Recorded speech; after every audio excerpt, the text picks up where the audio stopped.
And my camera is on, but the light isn't on. Okay. Hello. Welcome to Shortstop on Pool. I believe that we are broadcasting. And so you can see me and you can see little Chris in the little window there. And Chris, say something and see if we can hear you. Testing. Can everybody? Let me go over to the stream. James Brinson is here. Hi, James. Federer is down 6-3. Uh-oh.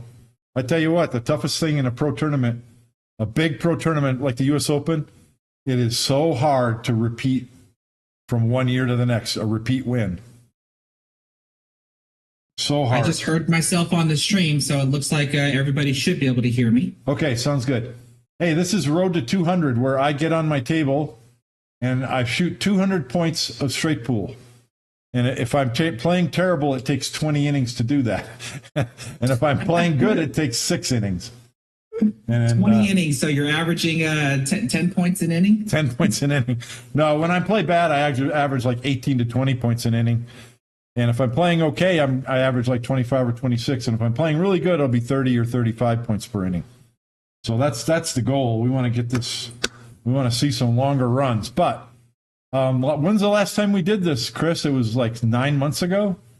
Yeah, it was quite a while ago. I was actually watching our last collab right when I contacted you and said, "Hey, we should do this again. This was a lot of fun." Okay. I think it's fun for the people who watch too, because they get to hear you talking about what I'm doing. As everyone knows, I'm not a fan of talking while I'm shooting because it's hard enough for me to concentrate by myself. It is a difficult thing to multitask, which is to narrate what you might be trying to do on the table for your viewers to understand what you're doing, as well as keep your concentration of playing. It is another skill that a pool player has to acquire. Yeah. And then I think it's great for viewers too, because I might be thinking about shooting the 6 ball And Chris might be talking and saying, well, I think Bob's going to shoot the 4 ball here. And then if I shoot something different, everybody can learn something. Because if I screw up, you guys will be like, yeah, he should have done what Chris said. And if I do okay, then they can say, well, maybe there's some other options.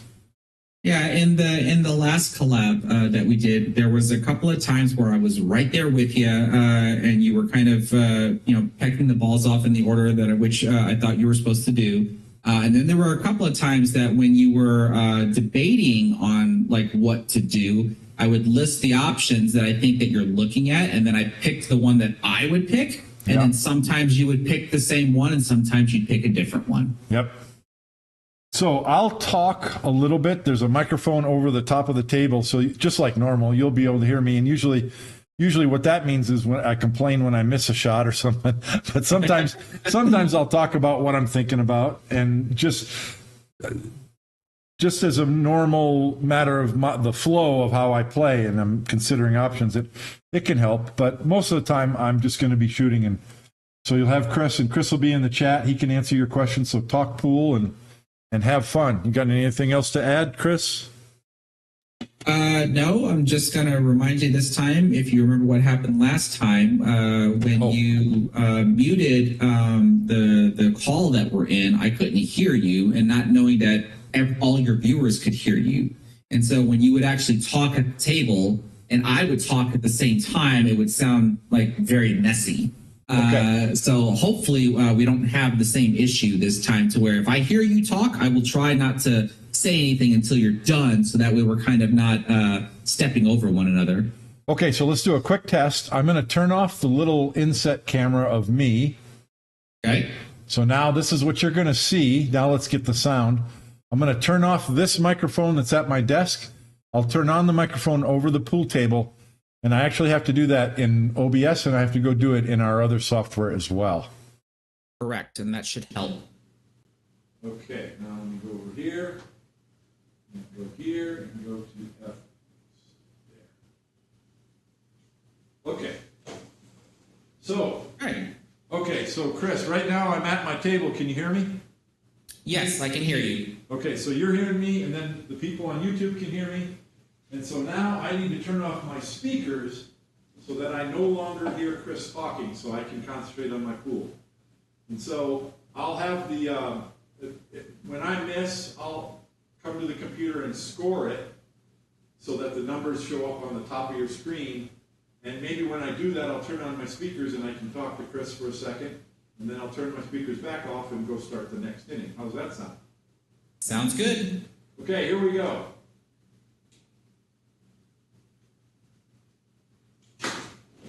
Okay.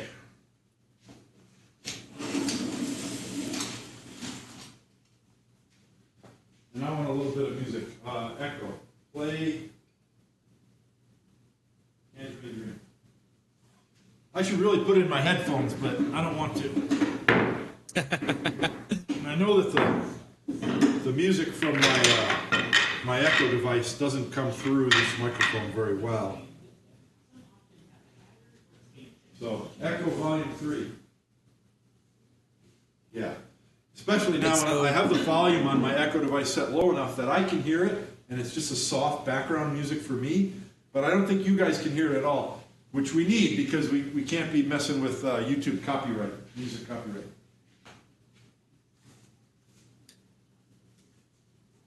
Okay. All right, let's just play. Let me shut this door so it's not distracting me. All right, so Bang Time Pool, I see you're asking about my high run. Okay, 200 points. On my old 8-foot table, I had an 88. But on my new 9-foot table, I only have a 42.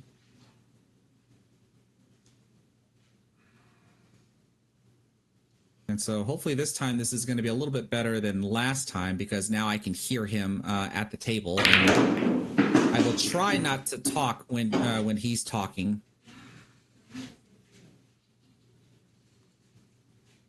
So he just executed his standard break shot. And right now, I can't really discern whether or not if he has a break ball, because like the 9 ball can serve as a break ball. It's just a little high.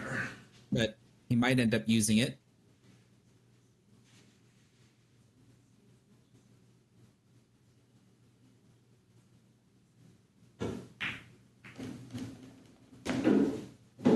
I just made that stripe into a break ball, so that'll probably be it right there.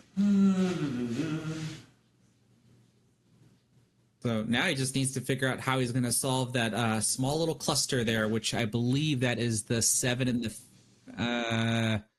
I think that's the 12 ball next to the 7.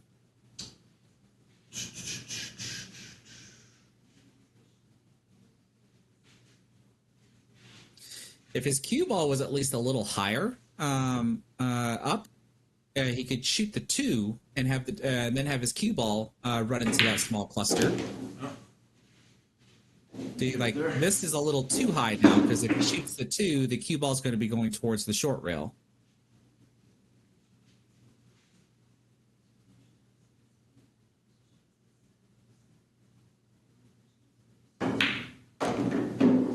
Yeah, so maybe what he can do here is he can use the 6. If he shoots the 6, cue ball can come off the short rail into the small cluster, and he's got the 3 ball as an insurance shot.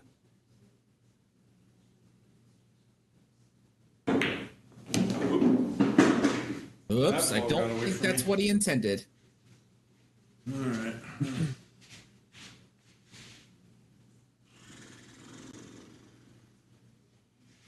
Yep, you do not want to be on the rail. I got really straight on this ball. All right, that got away from me, so let's see if we can recover.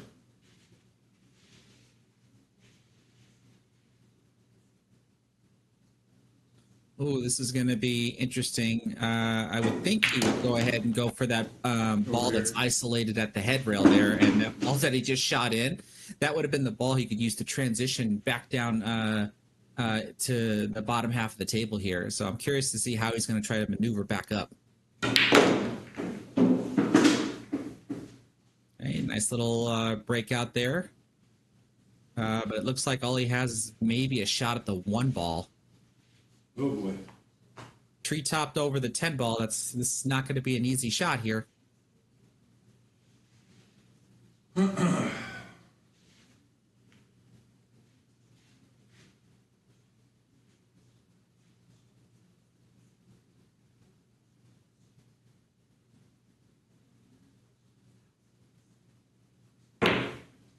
on.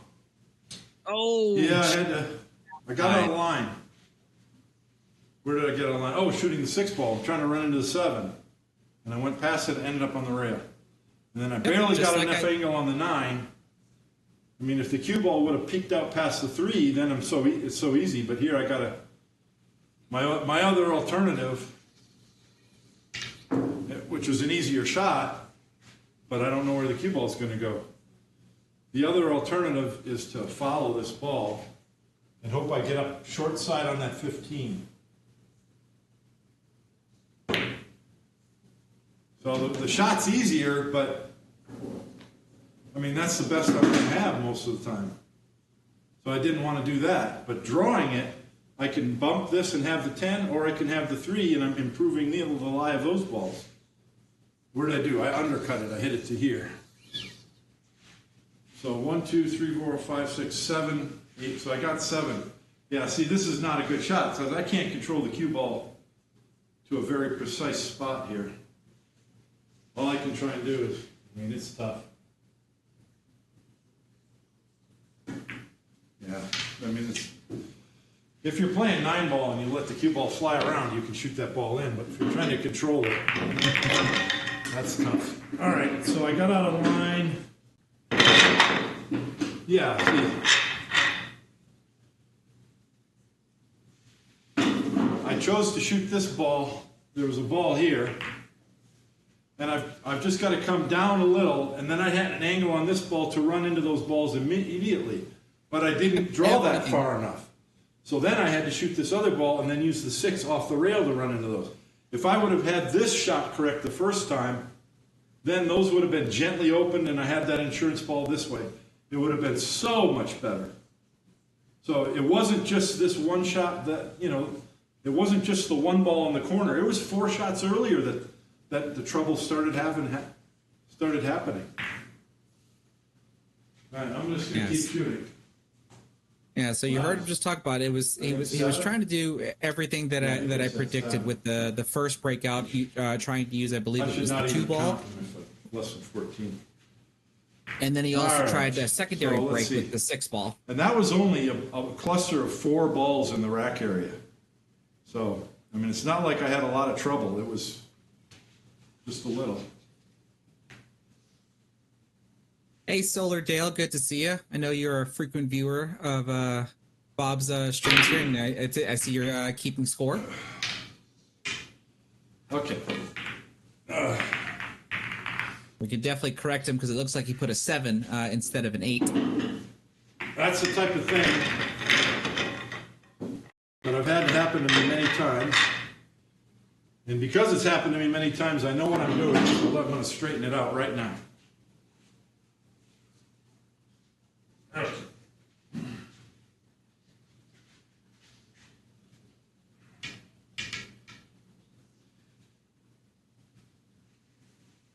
James Brinson, good to see you. Point. I love position off the point. It puts you right in the center of the table. I actually hit that too hard because they're too spread out and I have no break balls, so I hit it too hard, but sorry. I got to break so out with the 1 if I need to.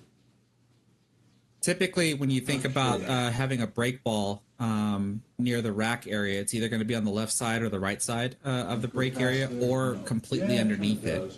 So if you look and see how the 2 and the 9 are kind of next to each other, it makes me wonder if he's going to get some type of position on the 2 ball to shoot into the bottom left corner pocket and then nudge the 9 into a break ball position. I'll probably have to end the rack 3-13-7 to get on the 1 ball break shot, probably, possibly. Okay, but he is talking about trying to use the 1 ball. Okay. Just coming all the way around the world. The ball fell on the floor for some reason. Okay.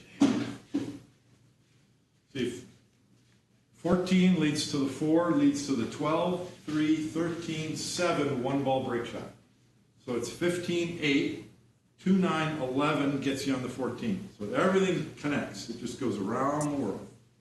So he's committed to the 1 ball break ball, but you heard how his current pattern right now is to do the 2 and the 9, or roll its way around to the 2 and the 9. So I'd be curious when he actually gets there if he'll attempt to push the 9 ball into break ball position and then maybe change his plan.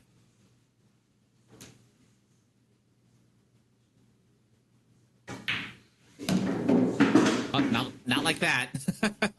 So maybe he doesn't see it. I needed to be above the 9 and I'm below it. So now I've got to go 9, 11, 2.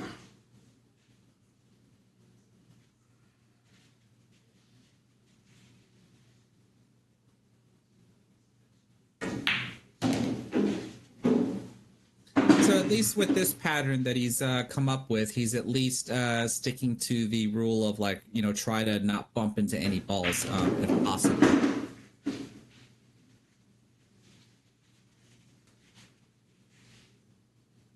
I do have to say though that it is impressive that he already determined what the pattern was going to be like only 2 shots into the rack or something. I am not that good yet to be able to do that. I have to probably shoot maybe close to half the rack before I can see an end pattern like that.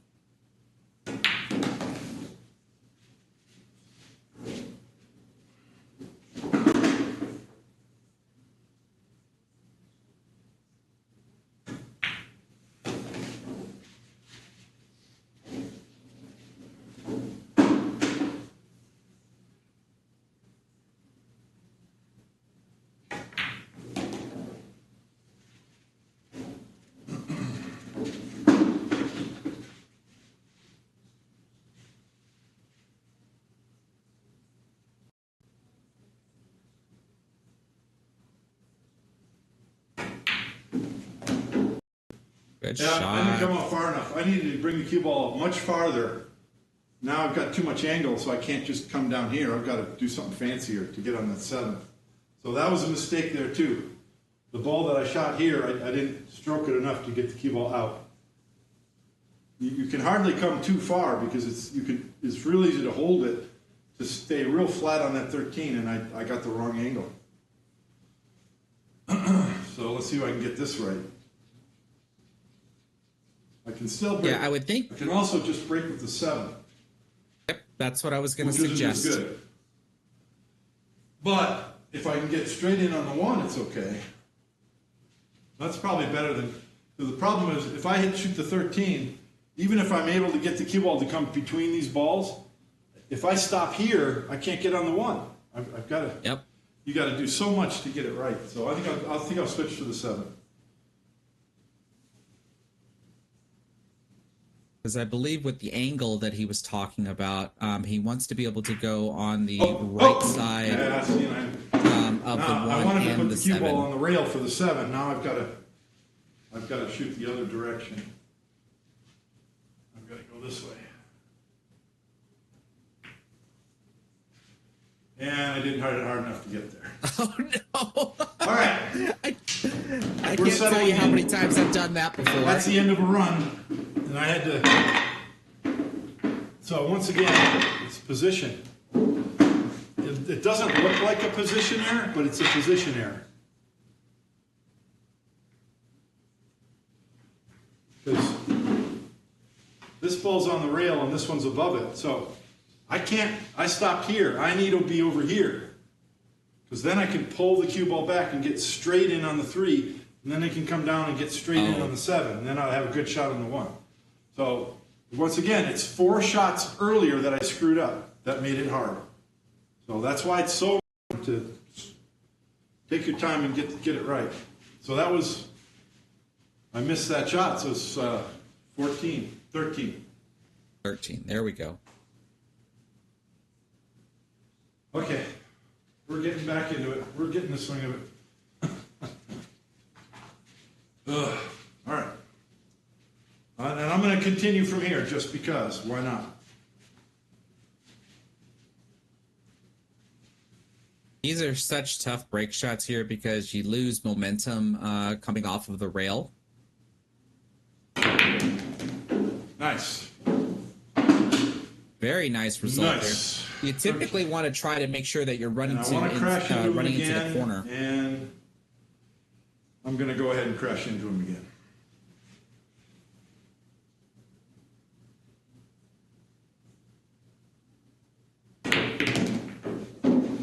That worked out. Very good. nice. That was going to be. That was a favorite to work out. Nice. So I got to get rid of the 5 so the 15 goes. Okay. Makes me wonder if the 9 ball is going to be his break ball. See, so the 9 ball's the break shot. Yep.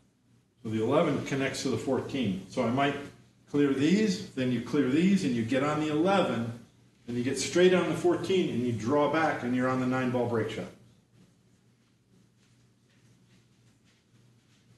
So I need to get the 5 out of there so the 15 goes. But then I got to get positioned back here. I could shoot the 2 and nudge the 9 actually as well. That wouldn't be bad. Okay. He's going to nudge the 9. I definitely thought that the 2 ball would lead to the 5. And then that way with the 5, he can pivot around to the 15 ball and then be done with that bottom half. Because it looks like he's going to use the up table balls so that way he can transition to the 11-15 end pattern. I suppose I kind of wanted to come back, shoot the 5, and come around this way. Yep, that's exactly what I was talking about. Better.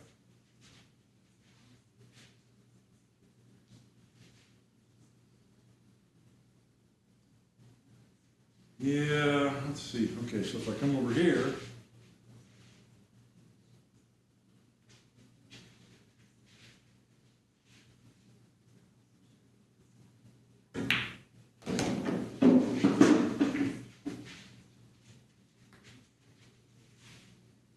So I wonder if he's going to if he's going to be able to spin out of this, or is he going to take the 15 to the right side? He's going to spin out of my it. key ball. No, that's not good. It might be better to just use the 11 as the key ball and get an angle to bounce out. Yep. Or stun If we're over. gonna do that, Bouncing I out need to is shoot easier. 14 now. Then I have 4 balls to use to get that angle on the 11. I mean, it's not the best, but it's not bad either.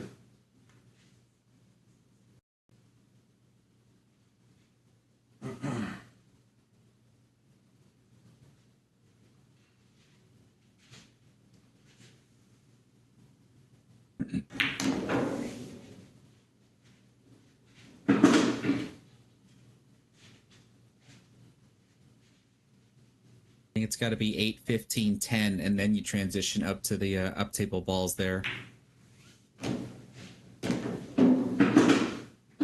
I tell you what, folks, now that I'm playing straight pull on a 9-foot table, I find myself having to have my cue ball like around the side pockets, if not a little bit higher, so that way I The worst can one reach to the get on cue 11 ball. from is the 12. The 3 is probably the best. So I'll go with the 12 now. Bob is so much taller than me that he can stretch across the table and shoot the cue ball almost from anywhere, as long if it's past the side pockets.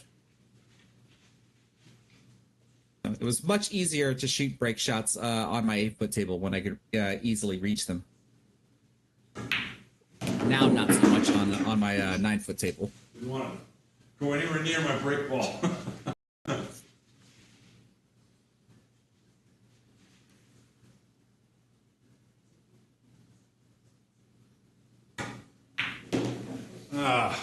Uh-oh. Ay, ay, ay. Well, that was a huge mistake.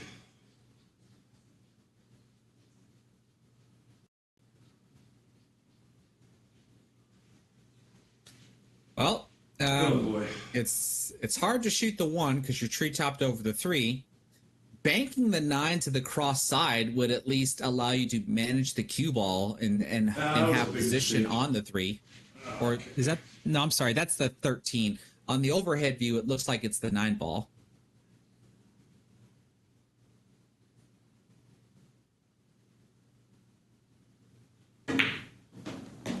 Oh, nice back cut. Oh, how about Wow, what a transition. that? How about that?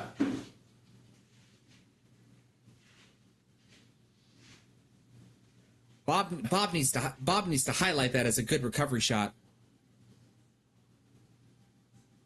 Solar Dale, you're asking what size tables do I play on in my league? They're 9-foot diamonds as well. I've always wanted to have a 9-foot table, even in my first Look, setup, we gotta get this but a cue ball 9-foot in table was control too here. big for my garage. Be a long Here in my new home, I have a room that's big enough for my Good shoot 9-foot the table. 11. Not bad. Shooting the 11 is not bad. But I like this. I'm close to it.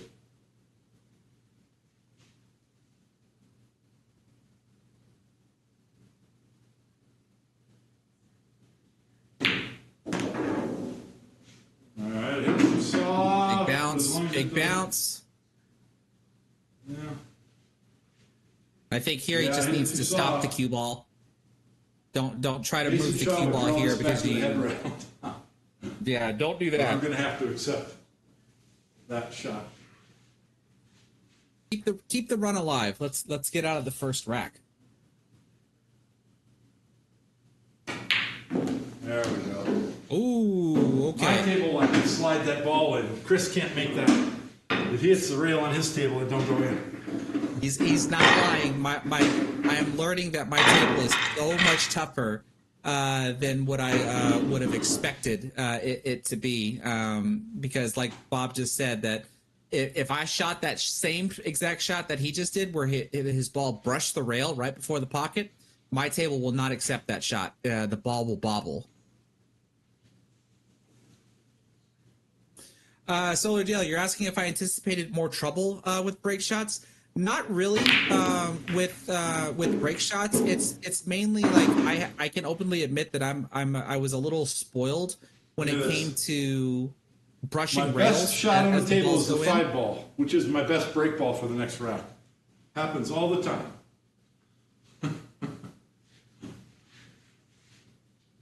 And so when I started playing straight pool on my table, that was one of the first things that I started to notice. I would miss shots that, in general, I thought I was at least making in the past, and only to find out that I'm forced to be more accurate when I play now, which in turns hopefully will allow me to play better on the tables that I play on, like at league or at tournaments.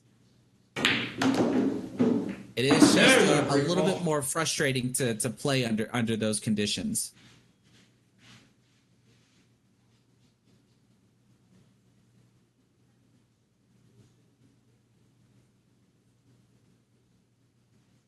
Now, he's got at least a decent break ball on the right side. Those 3 balls that are like in a diagonal line towards the side rail. Yeah, where his cue ball just passed by. I know he tried to turn the 7 ball into a break ball, but I think the 7 ball is a little low. It's very low, actually. Yeah. The 12 is actually a better break ball. Yeah, that's the ball that I think he should use as the break ball. He's got the 3 and the 10 to set up as key balls for that 12 ball with a nice back cut angle right into the stack.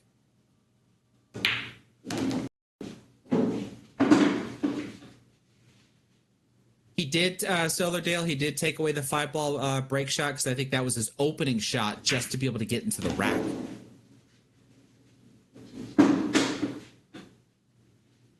Silver Q, how's it going? It's good to see you. Your new diamond table looks good, and the videos that you've been posting of your break and runs, I think they look great. That's good. Stop! Stop! Ay, ay, ay.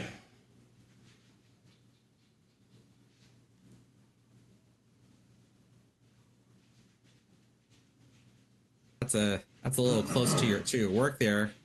He's gonna shoot this with the bridge.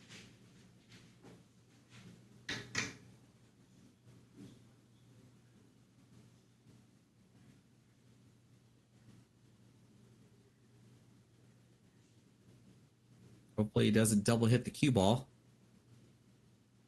That was a good hit. I think he definitely wants to use the ball that's in the middle of the table. I believe that's the 8 ball, so that he can get on the 3 and the 8 as his key shots to the 12. All right, so you do what, 7, 15, and then 4 ball. Oh, he's going to shoot the 4 now. Okay.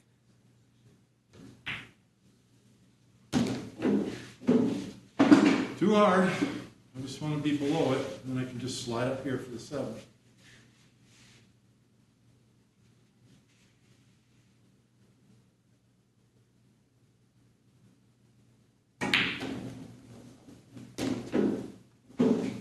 That's a good transition. I'd have just been more inclined to just bunt the ball and try to shoot the 7 ball up table, but I know shooting balls up table is a risky thing to do as well. That's a good transition.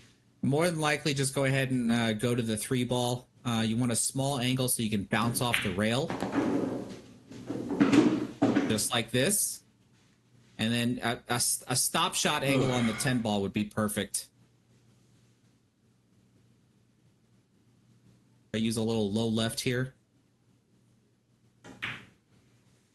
Don't want too much of an angle because he's going to do the same exact thing, except he might use the reverse shot here, or I think he calls it the unalive shot. There we go.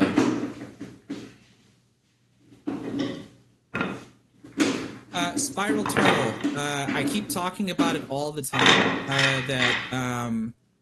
When am I going to start actively making content again? And between work and my house projects, because I live in a new home, I've just been very busy. But there's been some recent changes in my day-to-day scheduling to where after the Texas 9 Ball Open, which is next week, after that, I have a commitment to myself to where I think I'm going to finally start producing more content, recorded videos, live streams, all kinds of stuff.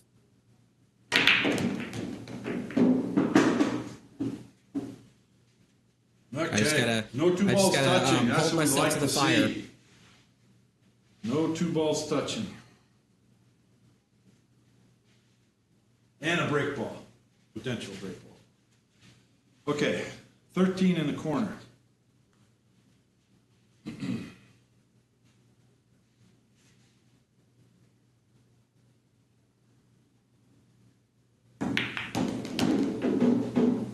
Starts off with a combination shot. Actually, I I'm should have not sure shot if the he 11 wanted that. before I came up here. I'm not sure if he wanted that second ball to fall or not. And it's looking like maybe the 9 ball might be his break ball.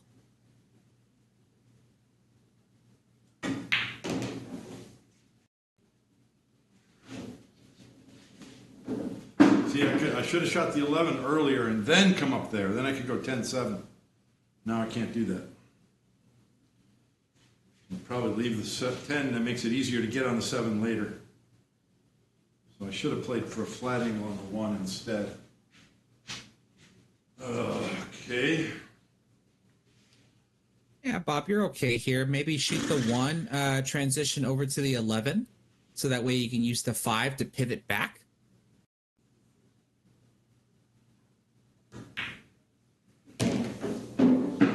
Ooh, nice move threading the needle there.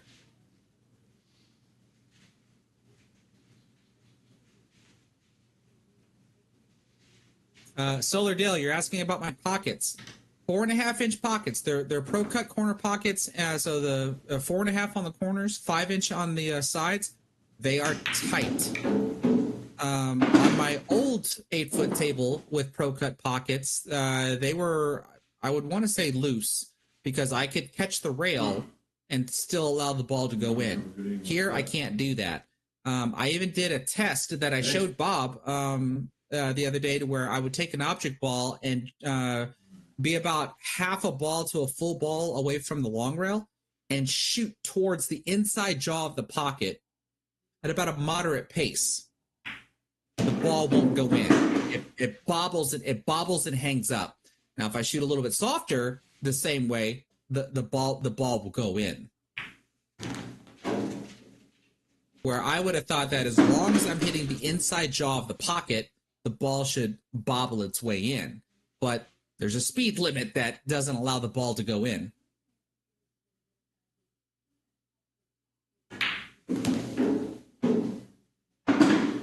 Yeah, I wanted an angle on 14 on straight. Yeah, so it's been a little tough relearning how I need to play straight pull when the conditions of my table are much harder than what I'm used to, and that's exactly it, Solardale. It's very frustrating.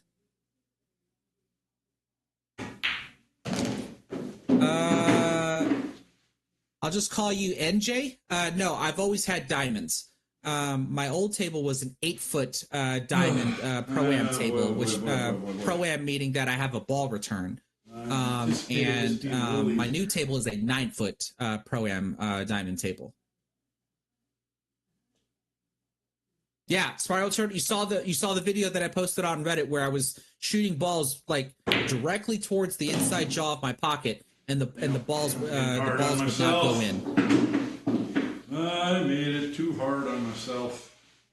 And personally, yep. I don't think I was shooting too hard. My microphones might have made it sound like I was hitting hard, but I don't think I was. But clearly, if the balls weren't going in, then I must be shooting too hard.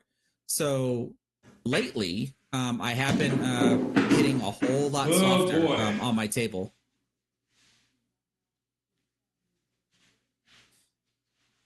I gotta say, Bob here did an excellent job working its way through this rack here. I wonder if he's just gonna stun down for position on the 2 in the side.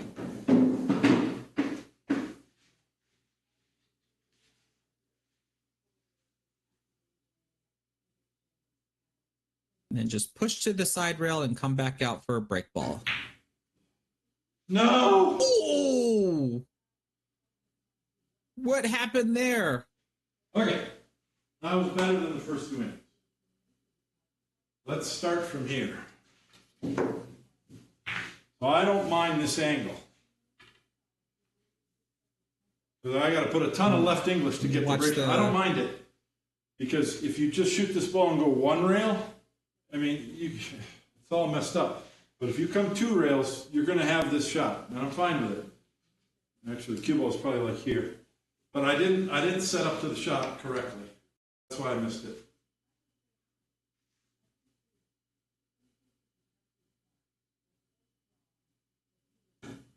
You probably can't tell the difference on video, but I didn't set up the. I took a break from this road to 200, and I was doing a lot of drills earlier this week, and I wanted to keep at it before I started playing straight pool again, but that's what it is. And that's just the thing with me, because I'm so tall, I cannot take any shortcuts with my shot entry, because it's such a big movement. I've got to get it right, or I'm not aligned on the shot. That's my issue. That's a personal issue with me that I've been working on. I'm watching his live stream on YouTube, so it's the like stream is a couple of seconds behind. And he slightly overcut that 2 ball and hit the jaw of his side pocket, and it bounced out instead of way down. If I make sure to get to enter my stance correctly and be aligned, my miss percentage goes way down. So now I'm on a run of 1 so far. No, that's a 41 ball run. I'll fix it.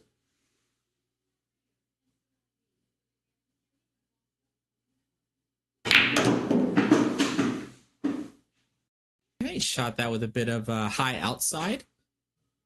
Bring the cue ball back towards the middle of the table.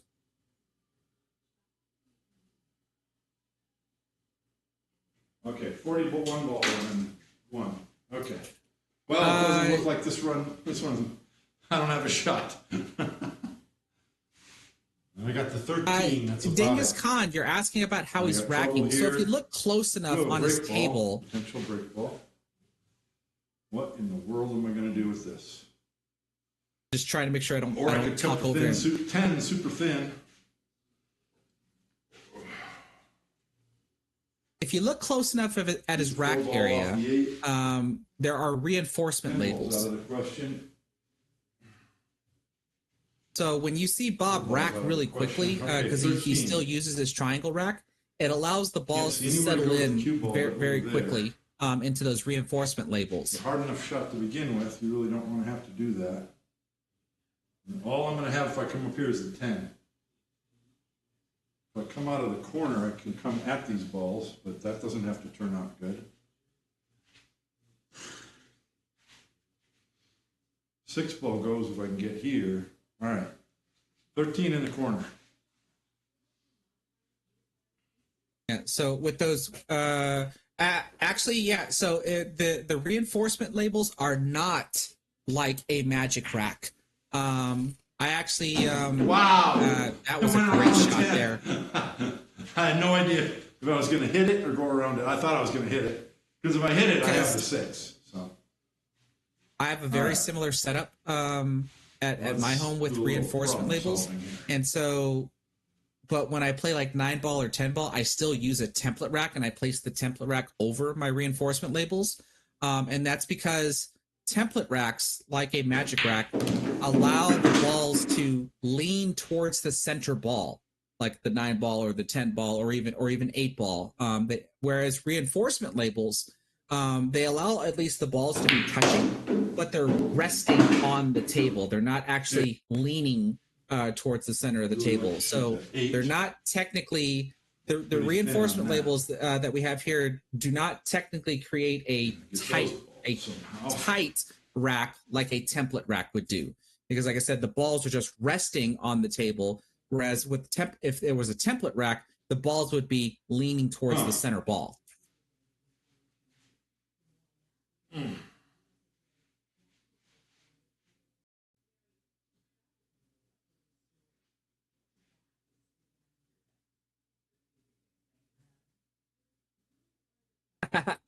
So NJ, there's actually a template that you can buy. I believe it's called the Alpha Rack. I can try to find a link to it, and I don't know if I'm allowed to post URLs in the chat.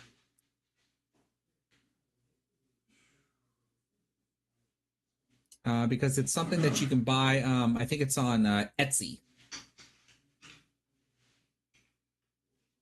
Yeah, actually, I found it.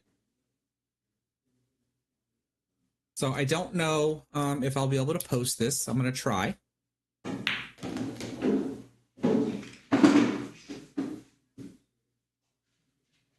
Or actually, I just messed up there. Now I got an end pattern, 15, 2, 11. What I got to deal with those somehow. I've got a 2 rail. I don't have a good angle to get the cue ball over there. I'd rather come at it 3 rails and come at it this way, because my cue ball can hit the 1 or hit the 3 first, and I can get some separation there. And we still have these shots as well. So, I don't quite have the 14. I can shoot the 14 and maybe do something. All right. Okay. Well, quick mic check there, because I saw that our call was kind of blipping in and out, and I saw that I disappeared briefly on the stream. Can y'all still hear me okay? okay.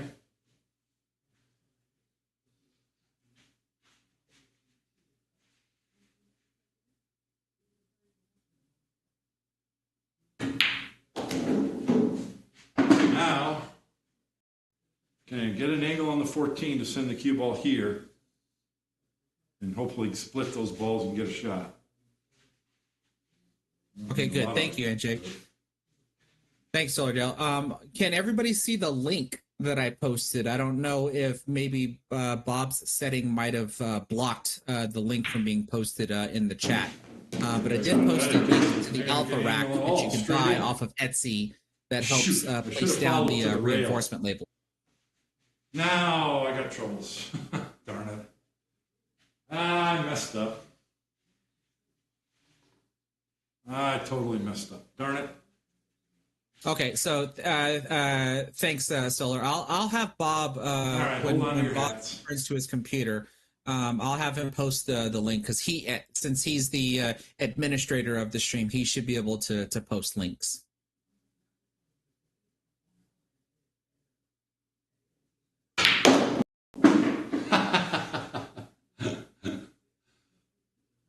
Position off the point. What else was there? If I missed that point and I'm coming 2 rails, I might come into those balls. Yeah, that little lucky roll there might have helped him. I better shoot the 11 to have a chance at this.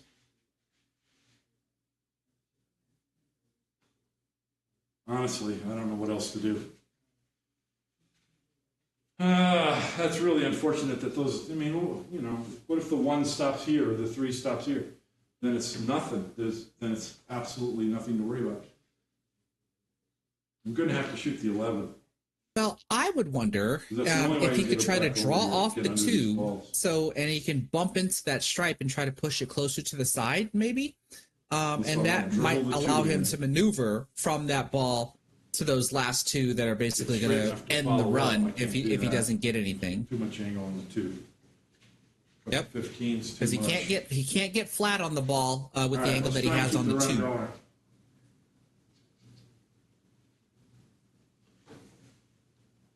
So he's going to go ahead and take the 11. I wonder if he's going to try to 2 rail to get on the short side, or 3 rail to get on the short side of the 1 and the 3. 1, 2. He's going to run into him. Hey, oh, what a shot! What a shot! Shot's going to be this right here. Yep. But I got to land perfectly straight on that 15, and I got to get on the 3 somehow. Well, I don't know. I don't think he wants a flat angle on the 15 to take a back cut on the 2 ball. That might cause the cue ball to just skip past the Come top. on, baby. Either get in straight or give me a big angle. Yeah, see, I screwed that. I need to get perfectly straight on the 3 or it's no good at all. I would think he would want to be parallel. Like the cue ball needs to be the same distance away from the side rail and parallel with the 2 ball, and that'll at least give him an opportunity to force follow through and run into the rack. If he's behind the 2 ball, like where the 15 is, come on, get over there. That's not bad. I'm a long ways away, but that ain't bad. Yeah, if he lands this stop shot, I'm curious if he's going to be able to hit the rack.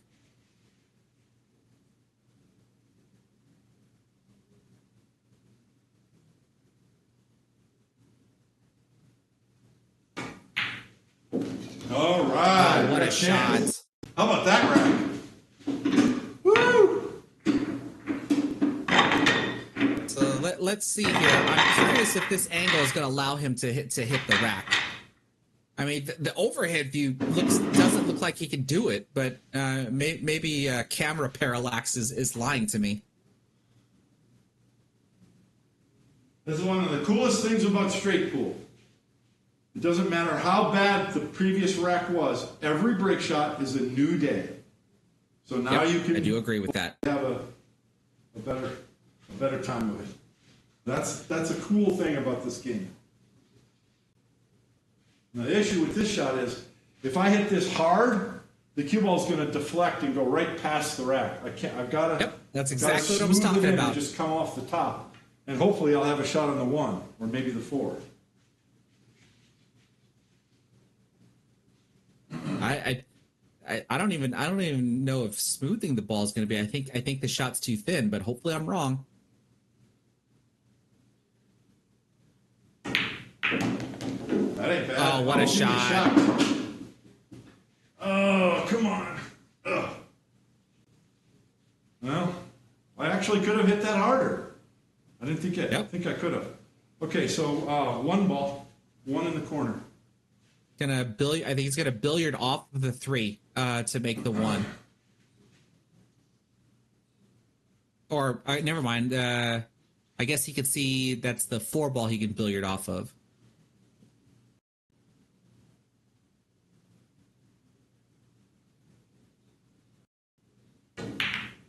Oh.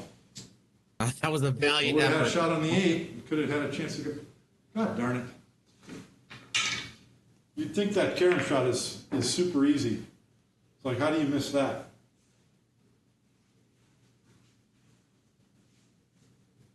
Honestly, it looks, I think I just set it up easier though.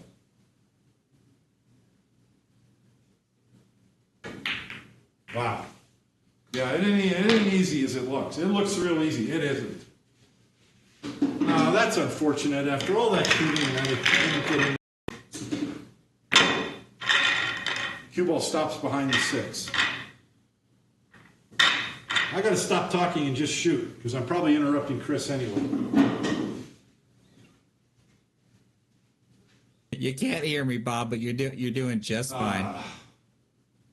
16. Hey, Dingus Khan, you have yourself a good night. Thanks for stopping by the stream. I'm going to shut up and shoot.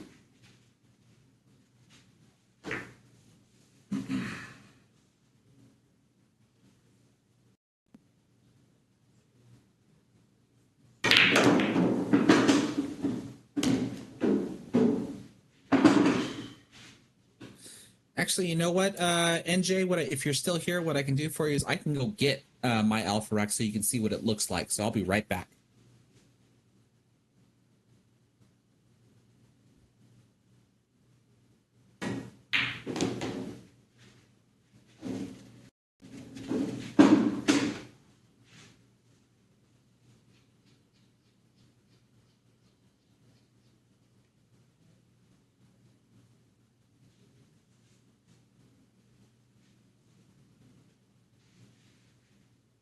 Okay, so hopefully this helps, but here it is.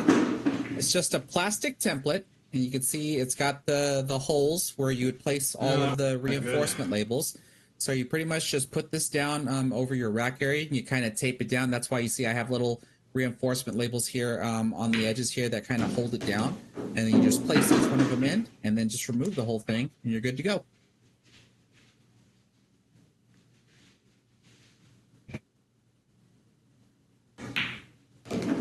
All right, so what's Bob doing here? It looks like maybe the 2 ball might be the break ball.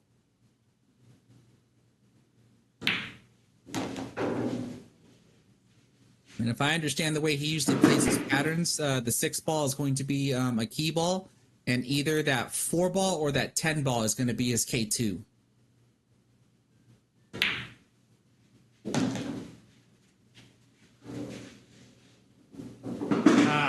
Straight in. I thought I had an angle to bounce up for these balls.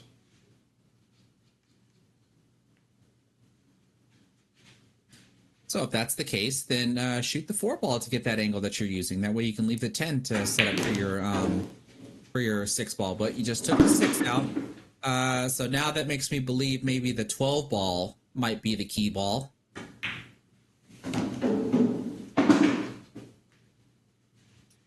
So like you shoot this 11 ball right now to get back onto the maybe the 10.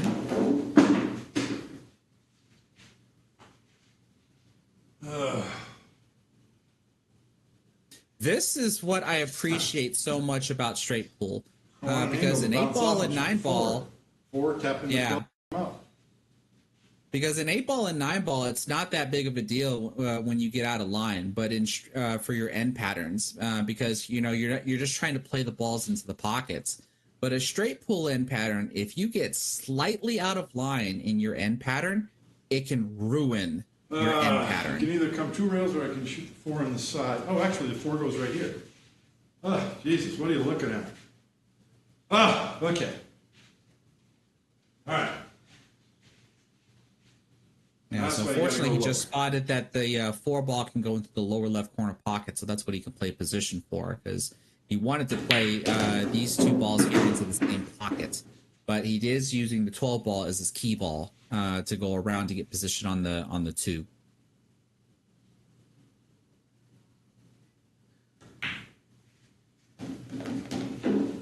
Nicely done.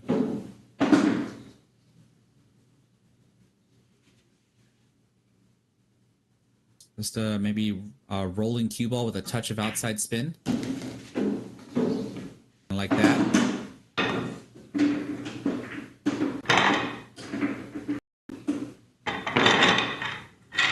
So a little bit of an outside angle here. So, and he's a little high on the rack.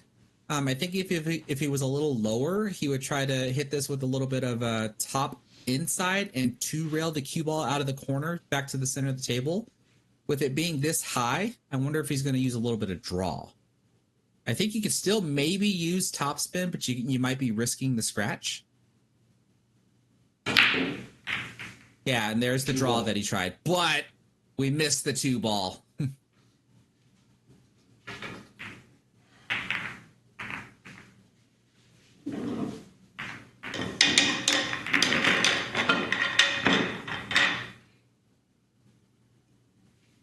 Try and set up the same break shot, because that was a perfect break shot and a perfect rack. And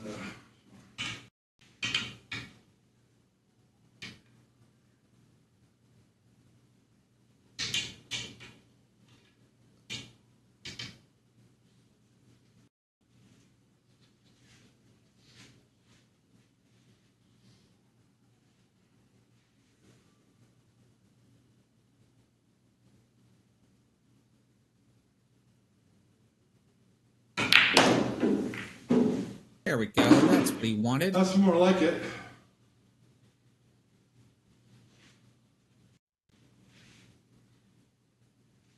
A lot of work cut out from him with the 5 ball cluster there in the rack area.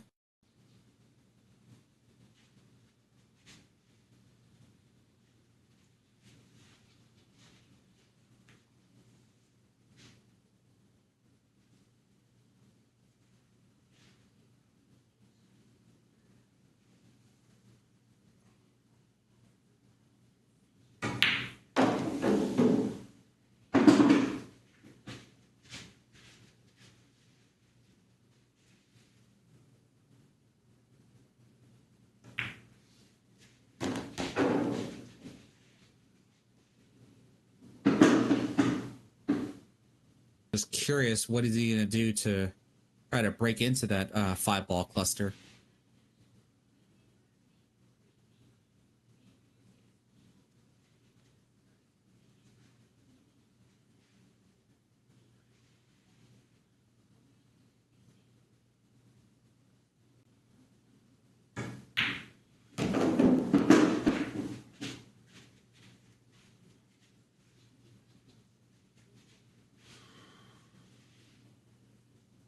You play the 13 into the top right and get position on whatever that stripe ball is on the rail, so that way you have a back cut angle on the I believe that's the 5-ball, and maybe that's how he breaks into it. I need to get rid of the 15.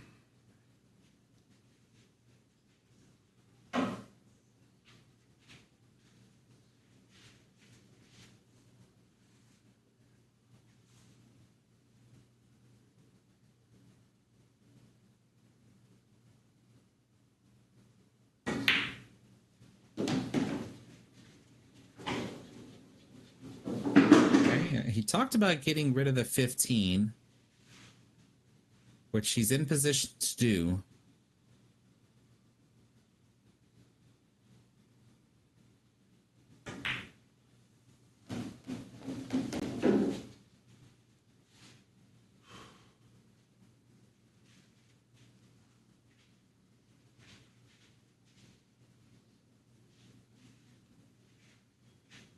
Okay, maybe the 714 combo is wired, so that's why he's has left the cluster alone. That's supposed to be a key thing that you have to actually look for in straight pull, is if the cluster has any wired combinations in it. Because if it does, then you kind of want to play position for those wired combinations instead of playing position for breakouts.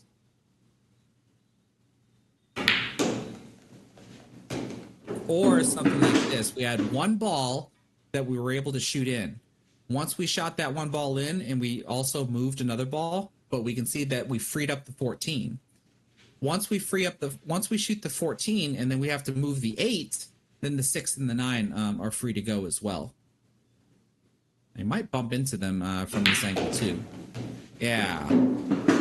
There we go. All this looks good. So now the question is going to be that maybe the 3-ball is going to be his break ball. I think the 7-ball is a little low, but he has the option to use it.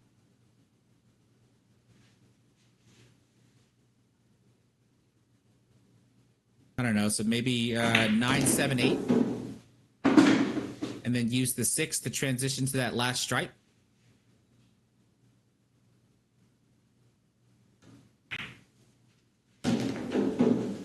This is looking good.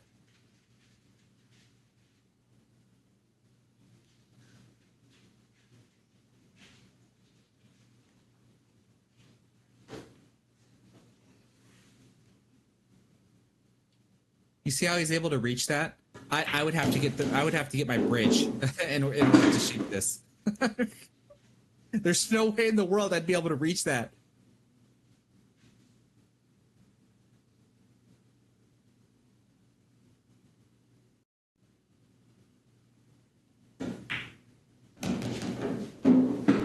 I went too far. That's no good. All right, let's juice this ball in.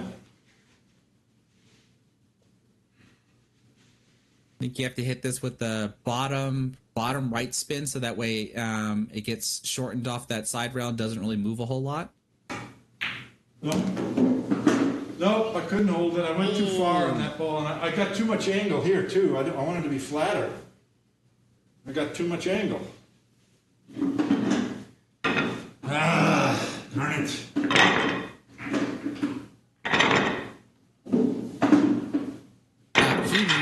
He might be able to hit the corner ball from this, because I don't know if he's going to try to draw into the rail, but if he tries to just maybe use just a little bit of top, just a pinch of it, he might be able to hit that 2-ball. Because if he tries to draw into this, he's going to have to really hammer this 3-ball in.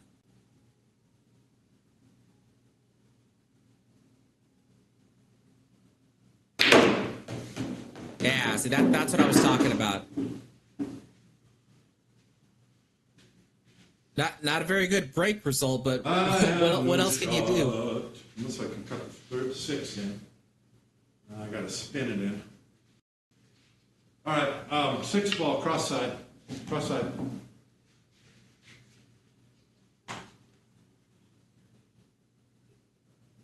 Bank the six.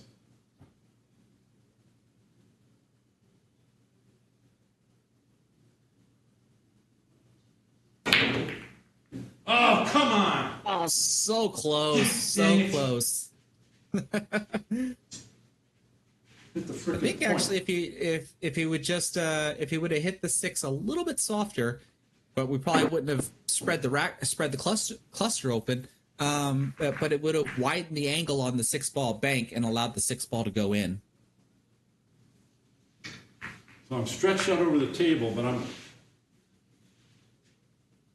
No, it wasn't like that. This ball was out farther, I think. It's more like, yeah, this was out here. It's more like that.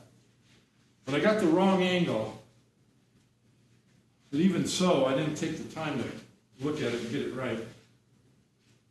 So you see how he's recapping this shot here. This is why I would have thought, why not stay above the six That's ball? all I'm trying to do. Even though he got it to work there, That's but if all you stay I'm above trying the to- six ball, you just Well, shoot I it gotta with like slow top down, inside. take my time and get it right. The cue ball stops way up here. This is perfect.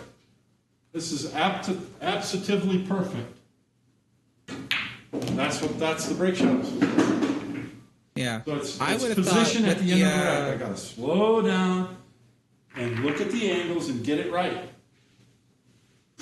Yeah, because I would have thought if he would have been above the six ball, he could cut it in, have the key ball bounce off of the short rail, and get position And I know on his that. I've known key that for ball years. instead of having that back cut angle like that. In my opinion, I think it would have been a little bit easier to have the cue ball bounce off the short rail to get position on his key ball.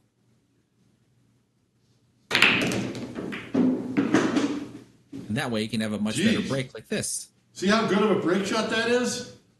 You can hit it half as hard as I hit it and still have a great result. Oh, man. Woo! And it looks like the 13 ball might be the break ball. 9 ball is the key ball. Probably My would only use break the shot. up-table balls Look, as it the happened key too. again. I got to point this out because it happens all the time. What's my only break shot on the table? My best break shot is the 4. What's the Really? only easiest shot that I have on the table? The 4. It's weird. It forces you to shoot off your best break shot. It's so weird how that happens. Now, obviously, I'm going to break with the 13. Yeah. So I'll Break probably with the clear the 13. lower balls, clear the upper balls, land on the 9, and shoot the 13. But that Yeah. requires you to land on this 9 right. You just saw how hard it was. If my cue ball stops over here, I can't get on the break shot. If I have this angle, I can't get on the break shot. You have to land perfect, or it's no good. So I think I'd rather use the 10 key ball than the 9, or even the 15 or 1 or something. Well, So if you got to that- think if about that were that the case- before you begin shooting, because that affects the whole pattern of how you run out. Now, obviously, the balls are spread so wide. There's no 2 balls within 3 inches of another ball. You have to clear this table This is 100% of the time you have to clear this table, or you are not a straight pool player. But you got to get on this break ball, and the 9 is not a good key ball. Would make me Now, not a nine would good be a straight good pool key player ball because if I you don't had a know ball like if I would be out able to get here. out of this. Because now you got a huge window for position to land perfect. But without that, the 9 ball ain't worth 2 cents. You hear everything that he's talking about, and that would make me wonder if the 1 ball should be the key ball or the K2 ball to the 9 ball. Because you cut the 1 ball to the top left corner pocket and have the cue ball go off the short rail and start coming towards the 9 at Well, that perfect the angle best key ball is probably a that he's pivot talking ball, about. like the 14, because then you can get an angle and slide over. But I don't have a K2 ball over here to get on the 14 either. Yep. So let me just think about it for a second. But you got to know. You got to know what your last three balls are before you begin. You have to. Otherwise, you'll shoot off the best balls. And the 10 is worthless. Because it's so close to the pocket, it's hard to manipulate with certainty.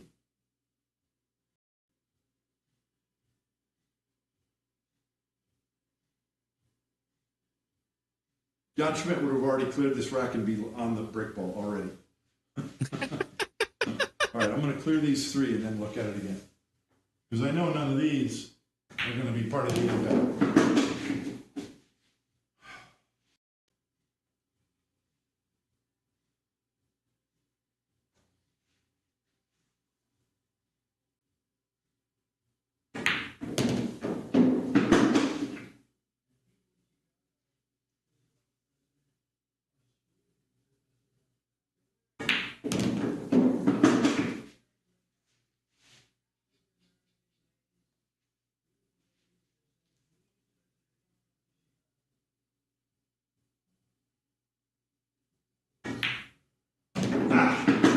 I'm trying to knock the 2 ball over here, because then something can connect, like the 7 can connect to the 2 to get the cue ball over here. Well, so I didn't get it there, but it's in a better spot. Now, actually, the 6 can connect to the 2 and get you over there, maybe. So see how that informs your pattern? So I can go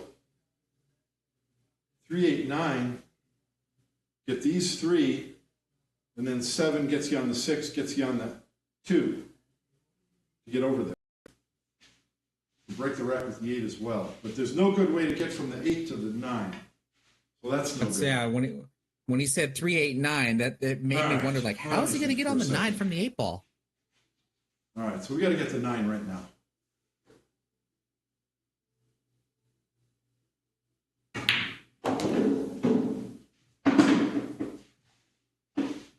So now he's going to use the 2. So I can go 7, 8, 6, 2. That's almost a stop shot pattern. See that? Almost a stop shot pattern. But I've got a ball close to the 6 because I've got to get perfect on this 2. I need to be above the line so I can slide over here. I just moved the 2 ball. So I can get the cue ball over here. Well, now things are working. Okay.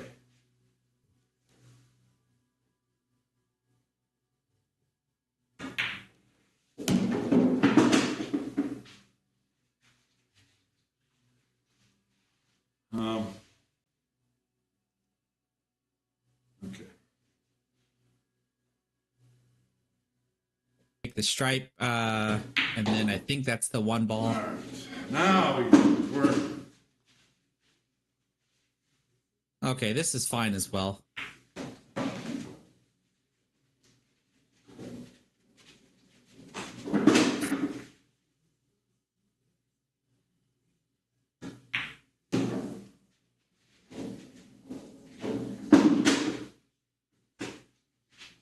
Okay. And here's that stop shot pattern that he was talking about.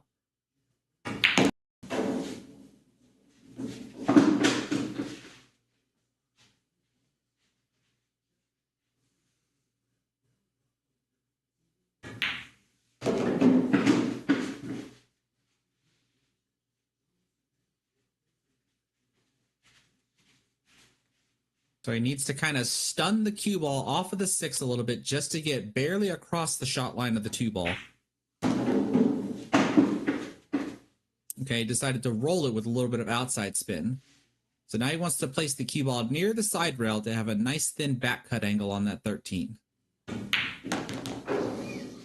Just like this. Nicely done.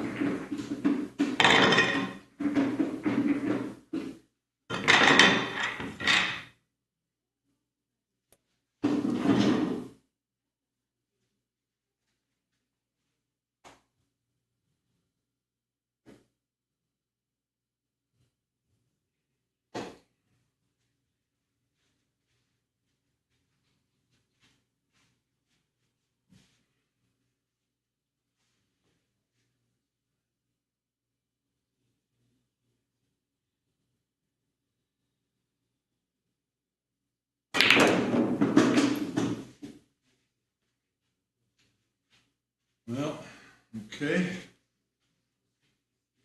8 ball.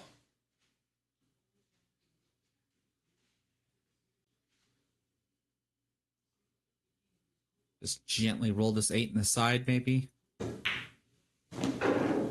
No. I'm up table for position on the 1.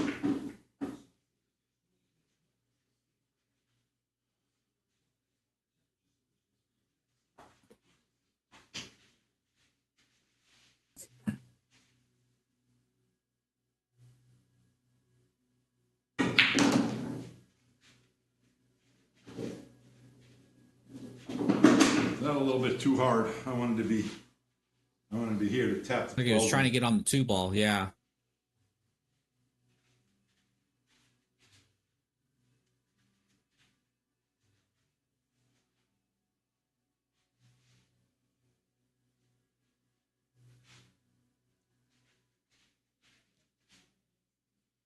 Yeah, I got a lot of trouble here. A lot of trouble to deal with here. I messed that up. I needed to be here, so I got an easy shot on the 2.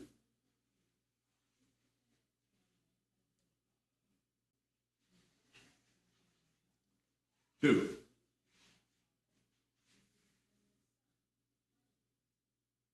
You're gonna do send the cue ball 3 rails after this? No, just a gentle hit. Okay.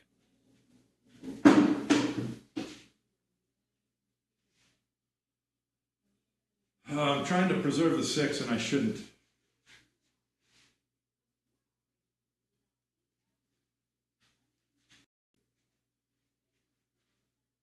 Yeah, there's no real easy way to deal with that 5 and 7, Solar Dale. Because like he could shoot the 3 ball and break them out, but he's got no insurance.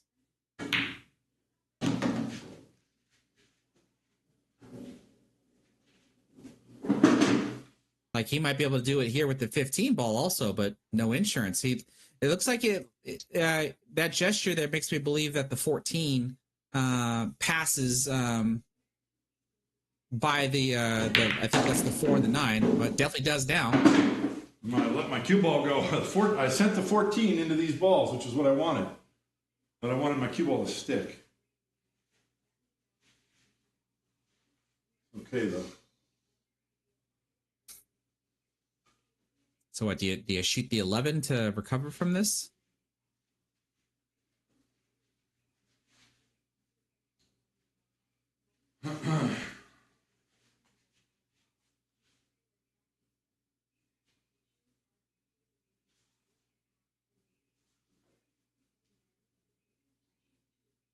Team ball would be a good below the rack break ball, but then still, what do you do with the 5 and the 7?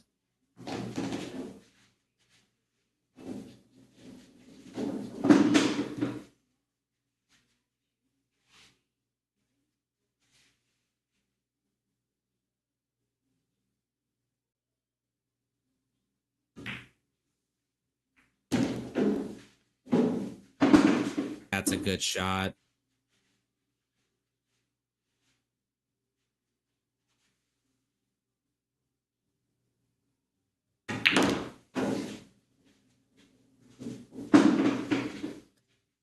Maybe if the 7 goes to the bottom right corner pocket, he can spin around to get to the 5 to go to the bottom left, and then preserve the 14 as a break shot.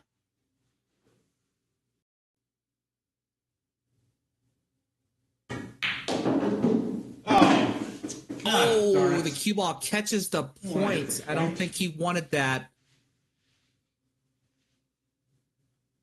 Now his cue ball is going to run into the 14. 7. Yeah, I think he has to hit this firm just so he can have a decent shot. There we go. Well, I messed that up. I was going to break the 14 and I hit the point. If I don't hit the point, I can shoot the 7, come past the other ball and shoot it, and then get these two and get on the 14. I love it. I love when I can predict what I think he's going to do. Now maybe it has to be the 15 ball, but he's in a tough spot here. The nine ball could be a break ball as well. It's just really far away, and doesn't have a real good key ball to get the cue ball on the rail.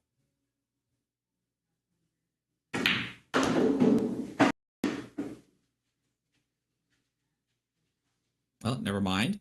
Maybe it's going to be the 15.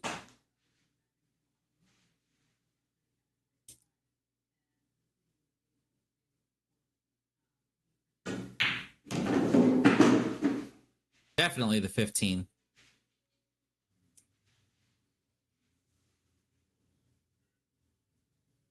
Watch this two railer to the middle of the table.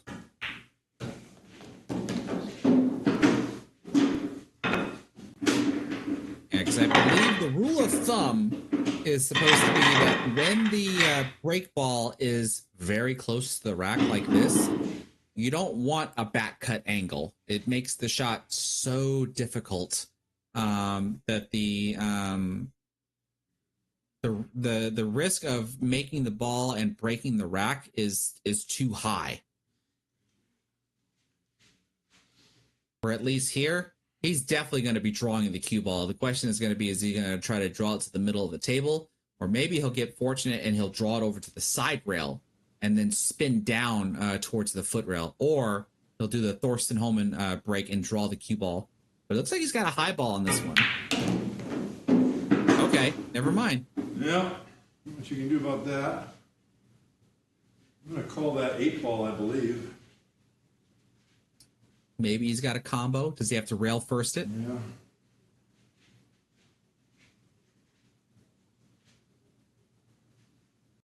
So I would have thought with as close as the ball was, not that bad, that maybe he would have drawn the cue ball on that break shot instead of this. Here. I got it way over here.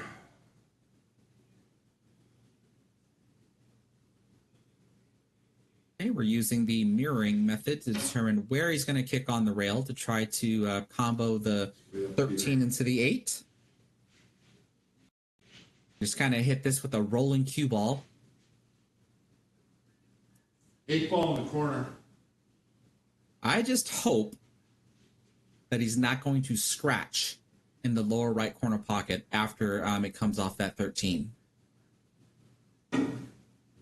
Oh, God dang it. Oh, no, he caught it too thin. I hit it too thin. I swore I aimed at the same place. I hit it too thin. I think that was the right shot. I mean, I could have shot the triple combination, but then I've got to stroke the ball, and I don't know, keep 6 of one, half a dozen of the other. Darn it all. All right, I'm gonna go talk to the chat. I don't think I made it to 200 yet.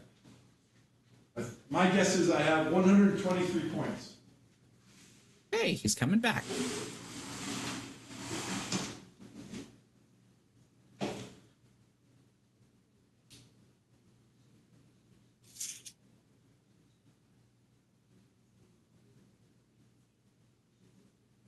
How many points do I have?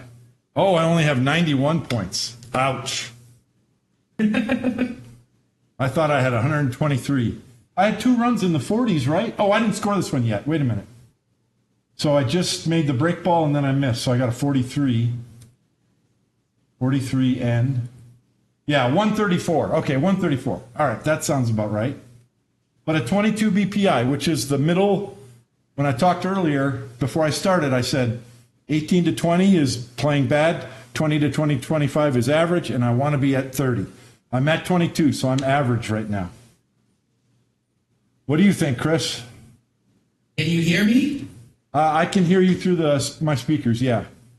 You need to switch your microphone back to your desk microphone. I thought oh, let me switch that. Yeah, okay. Okay, there we go. And then do the same thing in the our conference room. All right, 1 second. Let's see. Where do I do that? Oh, audio settings here. Okay, done. Much better. All right. I thought that was great. I was very happy to see that I was predicting a lot of what you were going to do. Like we were roughly on the same page.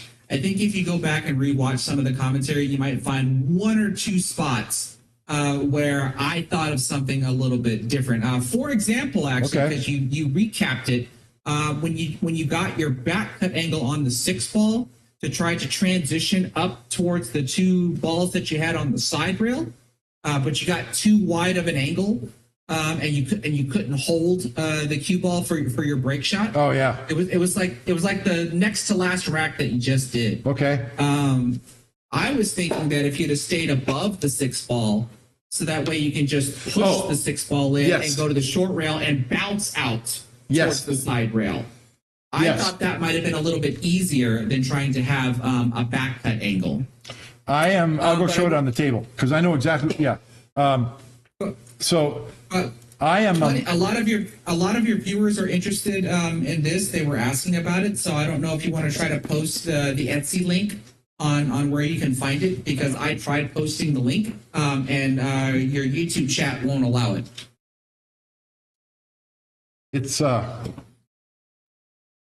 called the Alpha Rack, and if you go to Etsy.com and search for Alpha Rack, you're going to get a lot of results of weird stuff, but you should be able to find it.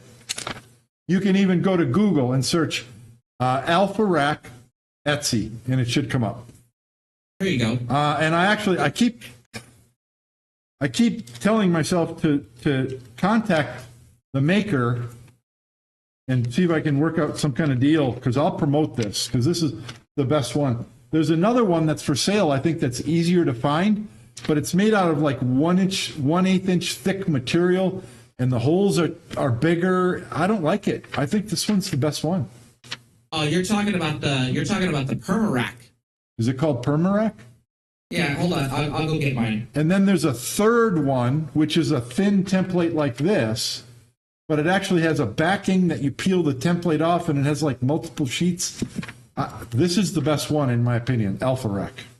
And I'm not affiliated with them. I don't get anything. It's just the only place the guy who makes these sells them is on Etsy. And frankly, in my opinion, if he marketed them better, he would sell a lot more. And I could do this. I have a laser cutter, and I can buy these sheets of thin plastic, and I could cut these on my laser cutter and sell them. But Okay. it would be too similar to his. It's hard. Yeah, that's the one. So Yeah, there's nothing wrong this with is the- that, but I don't like it. Yeah, this is the Permarack. The holes here are bigger than the reinforcement labels. Yes. So you have to make sure that you get them perfectly in the center Yeah. of these holes. Yeah. Whereas the Alpha Rack, the holes are cut perfectly to the size of a reinforcement label. So you just have to make sure that you just put them right into those holes. But it was like I was explaining to your viewers, this setup is not like a template rack, because all it allows to do is for the balls to be touching, like there won't be any gaps, but the balls are resting on the table. On the table. So I'll explain that another way too, just so people understand. When I roll the balls up there, I just get them in their spots and lift the rack off. I don't have to touch the balls. The point is there's the little round paper hole reinforcements. The ball has to get close to it, and it falls into the hole, and it sits on the table. But it's not that they're all in the same place. It's that every ball is falling towards the center of the rack. No, that's not true. You don't think so? No, that's the difference between this setup and a template And a rack. template rack. I don't know. A template rack, like a Magic Rack or an AccuRack, those cause the balls to fall towards the center because of the way the holes are cut. The reinforcement labels, they just allow the balls to sit on the table while watch the balls are touching one another. Watch this. So there's two balls that are in their holes, right? Mm-hmm. So watch this ball. I'm just going to get it close. Once I get the center of the bottom of the ball over the edge of the hole of the donut, it falls in. Right. But what's happening though is those three balls are resting on the table. They are. If you actually had like a magic rack there, then those three balls would be leaning towards the center. All right. And since there's no ball bracing those three balls, so you're not having. There was another YouTuber explained this. With the template racks, you have potential energy leaning towards the center of the rack whenever you use template racks. Whereas, like I said, with a triangle rack or this, you have just the balls resting on the table, but at least the balls are touching. They're frozen. They're just not leaning towards one another. So you don't necessarily get the same type of break result as you would from a template rack because the balls are leaning towards one another versus them just resting on the table. Okay, that's a good point. And just now, these three balls are on the plate. So if I move the one, the 13 doesn't move. It doesn't wiggle at all. So you're right. It's probably not resting against it. Correct. Yeah. That is the difference. Against it, but they're both sitting on the table. Yeah, this setup is still much better than just a triangle rack because with a triangle rack, it's potential that you'll have gaps in the rack, and you'll definitely will not get a good spread if there's gaps in the rack. So here's the caution with the donuts, and John Smith showed me this too. The first time you set them up, you're going to put each one in the hole, and you're going to, you kind of burnish them so they stay in place. Well, you got to remember those stickers have a little sticky glue, and they're sticking to the top fibers in the cloth. And if you run your rack across the donuts, you will slowly push them out of place. And they can even stick to the rack and come right up. So when I rack the balls, John Schmidt showed me this, when I rack the balls, I get them in there, and I lift the rack up off the table a little bit to slide the wood rack over the donuts. And then you just have to move them so that the balls fall into the holes, and then you lift the rack up. So when you get good at it, it's real fast. But the other thing that happens over time, you're breaking the balls from the top usually and from the sides. So the force of you breaking the balls is pushing the object balls down table, and it can over time it will push those donuts across the cloth, and they'll go out of alignment by a teensy bit. So you can get yes. So you can get a loose rack after like a few weeks of breaking the balls over and over.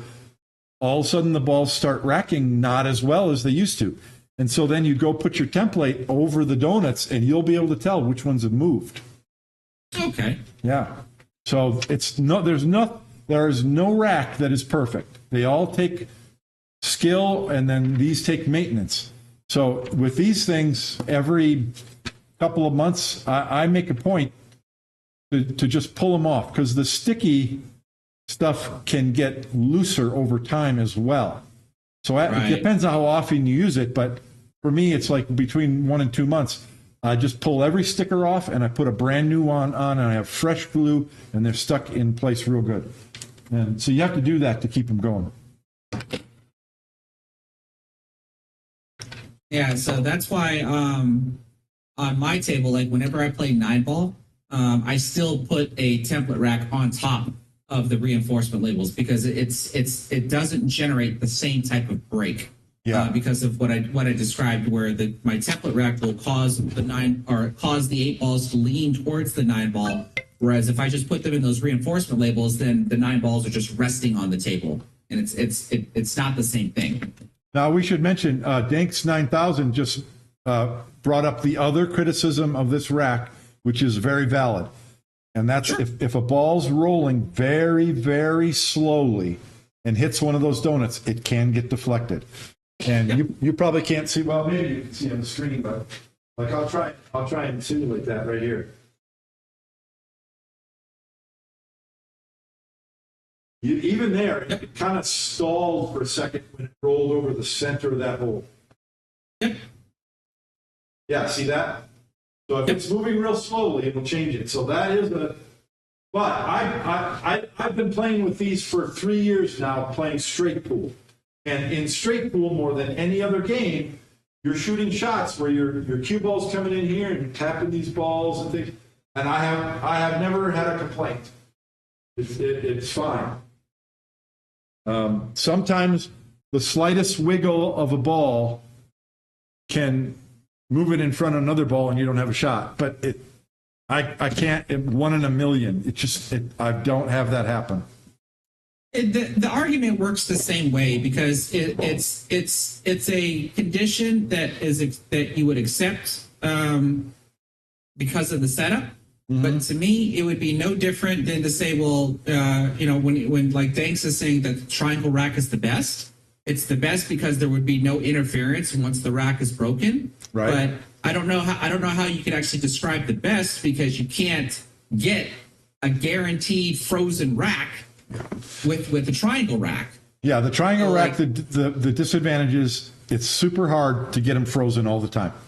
The best alternative, if that's what you're looking for, believe it or not, is the Sardo rack. Sardo. Because the Sardo rack is a triangle gets removed, but the Sardo rack is placed. You mark your table, and it gets placed in the exact same spot every time, and then the balls get pressed down, so you get dimples. And frankly, there's a lot of leagues and stuff in Europe. I should look at the camera over here. There's a lot of leagues in Europe where they will rack the balls very tightly, and then they literally go through and pound the balls to create divots. Yep. So that they get the same rack every time. And then you have the same issue. If the ball's rolling really, really, really slow and hits a little divot, it can deflect a little. So there's no perfect system. Yeah, Dr. Dave made a video about what you described. It's called training the table. Yeah. And that's when you rack the balls in your normal 8-ball rack or 15-ball rack, but make sure you get them nice and tight. Then you just take another ball and just start hammering them down to create those little divots, like you just said. Yeah. And over the course of time, those divots will start to raise. Like they'll come out of the table. Yeah. No different than, like you said, when the reinforcement labels get moved. And that's why when your table gets trained, you don't even have to use a rack anymore. You just kind of just roll the balls up there, yeah. and they'll fall. That's what they do. Into their divots. They don't even get a wood rack out. They just roll the balls up there, just like I could do with these donuts. And if you think about it, the fabric of a pool tablecloth, it's threads that weave in and out of each other in opposite directions, right? So when you pound a ball in, what you're doing is you're separating the threads to make a wider space, and then over time, they're pulled tight. So over time, those threads will tighten up again, or they'll close back in. So, I'm a purist. I think the wood rack is the best way to go. But the other problem with the wood rack is you can get the balls racked an inch high or low. And you can look at it and go, whoa, the head ball's on the spot. Well, yeah, I mean, it's on the edge of the spot, but it's racked an inch lower or an inch high. And so that's the reason why I don't like the wood rack so much. Well, I mean, it's just one of those, like, is it documented? Like when Mosconi set the first record, that was just straight triangle racking, wasn't it? Yeah, and I've had old timers tell me that back in the day, there would be a tournament and the referee would rack the balls, okay? Well, if your break ball was in the way, he would just he would rack the balls to the side or tilt them a little. They didn't have perfect racks. They were wonky all over the place in professional tournaments. So we're really particular with all this high-tech equipment we have today. But to me, it would just be more about like making sure that you get a decent spread off of the rack. And with the triangle rack, you just the probability of it is not as high as you would like it to be because of the potential gaps that could be in the rack. I think the template is the best for rotation games, 9-ball and 10-ball. It's okay for 8-ball. The reason why it's okay for 9-ball, 10-ball is that most of the time you just have one ball, if any, in the rack area, and it's easy to remove it, and then it's out of the way. So for that reason, it's the best for rotation games. Not 8-ball, it's good, but when you break the rack in 8-ball, you can still have 4 or 5 balls in the rack area, and then you can't remove the template. So it's not as good there, but it depends on how hard you break it. I played straight pool with a template, with a 15-ball template, and you cannot remove the template sometimes till very late in the rack. And so you can do it, but now you have the issue with your balls rolling over the template. It's no good. It's no good for straight pool. That's why I do the donuts. All right, I got to finish up, don't I?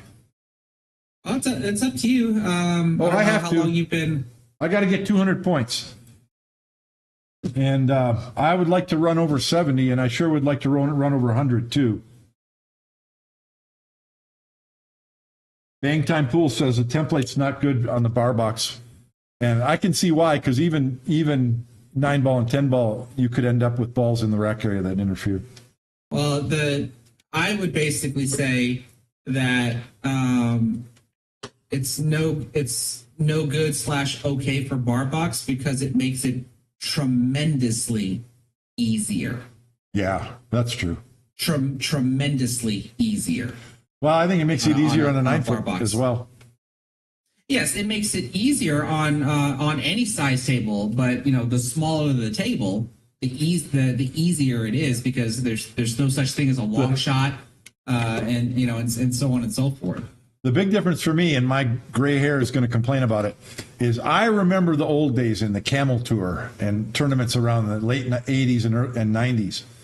And back then, you had Earl Strickland, Danny Medina, David Howard, Johnny Archer, Mike Siegel. All those guys were throwing their body into the rack, kicking their foot up in the air. Their shaft would arc and bend on the table, just sledgehammer breaks. And it was freaking exciting. It was thrilling. And now with Matchroom, they rack the 9-ball on the spot with the template, and everyone goes bink, and the 1-ball goes right in the side, and the cue ball goes side rail, boop. And you're like, what the? They've taken all the excitement out of it. That's the way I feel. I think that's where the purists will come in and say that's why they should still be triangle racking. Yeah. Even if you want to put the 9-ball on the spot, it still should be triangle racking, and you just accept that there'll be gaps in the rack, and then you got to so sledgehammer the break. It was so much more exciting. Earl was, before Shane was born, Earl was sledgehammering the racks. And like The Color of Money, Earl and Efren in Hong Kong when they played that Race to 125. They were hammering those 9-ball racks. It was so much fun to watch. Yeah. All right. Do you have anything to say about my straight pool play? Good or bad? Give me some feedback. Well, like I said, besides mistakes, like I can't comment on any of the mistakes. You're making general mistakes, no different than the mistakes that I would end up making on my table. Right. But like I said, I think for the most part, I've predicted a lot of what you were going to do, what your break ball was going to be, what your key ball was going to be. What your end pattern might be. And like I said, there might be like 1 or 2 spots where I think I pointed out something different, where I thought, in my opinion, it might have been a little bit better, like how I was talking about having a high position on your 6-ball and have the cue ball bounce off the short rail to get position on your last 2 balls. Rather than being underneath it and trying to stun up there. Yeah. I think he might have been more accurate at doing it that way. Just as an example. But other than that, like I think everything else has been just been good. Like I said, just generic mistakes that all of us have made. I'll talk about that. Super huge fan of getting this angle because it's so controllable. You can do different things. With this angle, you're playing topspin off from the rail, so you're getting curved, and you got to judge that. Yep. But your point is well taken. I just think it would have been easier to get position on your key ball from a position like this. Maybe move the cue ball slightly closer to the side rail, so it's not this thin of a cut. But I still think this would have been just easier to do like that. So I love it because look, I've got position for a long distance. I have position. That's good. Yeah. So I think, like that I think a lot. that's just I think that's just easier to control than trying to draw or stun the cue ball Yeah. to that position. Because my cue ball is kind of traveling the same way, but when I came off the rail, I don't have to touch this rail. I can just come up here. But if I'm shooting this one, I want to come to the rail and off. So it's harder to control. Correct. Yeah. The So point like, well I think taken. I think besides that, and there was like one other spot where I pointed something out as well. I don't remember exactly where it was, but other than that, we were on the same page as far as patterns and whatnot. From my studies of my own game, when I played my best, there's two things are happening. I'm not rushing the shots. I'm taking my time to look, and I'm taking my time to get into my stance properly on every single shot and have a nice smooth stroke. So there's not rushing, which means a lot. And then the second thing I'm thinking. Whenever I'm not thinking enough, the patterns get super hard because you're shooting off the balls that you need later. You're shooting them off early because you're not thinking. So Right. when you have those two things working together, that's when you get your high runs. And I've been studying John's 626, and he just had both things working every rack. He was just gliding like a dancer. Every shot was just bing, ba boom, ba boom, ba boom, and you could tell he was thinking all through the racks. He was just eyes on the table all the time. It's really beautiful. I made this with all the respect, and this is a compliment, but the dude is sick because just how fast he can does it. And do everything that you just described. It's sick to watch, and I mean that as a compliment. The first 22 racks in John Schmidt's 626, the average time per rack is just under 3 minutes. That's ridiculous. Super fast. And not all of them are easy. He had clusters and he's bumping balls and this and that, typical straight pool stuff. But every single rack, it's just, yeah. You guys will see more about that later. All right. I got So how many more do you got left to your 200? 66 balls. If I'm on a run, when I hit 200, I'll keep going till I finish that run. And Right. I feel like I'm playing good enough to run a 70 tonight. And if it goes really well, maybe I can get over 100. That's my goal. But I haven't played since like a week. I've been working on videos and practicing, and so we're getting back at it. All right, I got to switch microphones again. Yep. Don't forget to switch them in our call as well. Right. Okay. And then turn off your face cam before you go back to the table. Okay.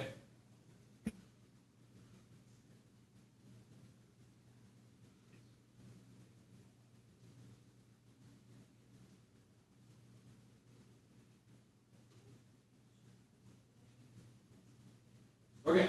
I think we're good. Okay, here we go. I don't know if y'all can see my cat in the background.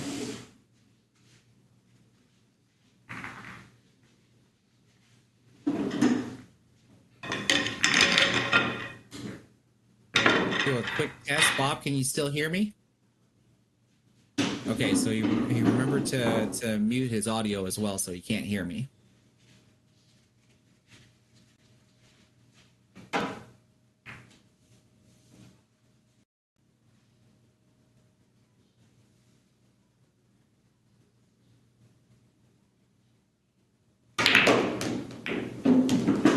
There's your standard break shot. He hit that with top outside.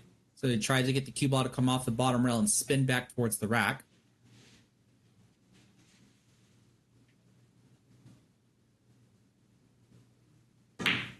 Oh, so the cat adjusted just fine.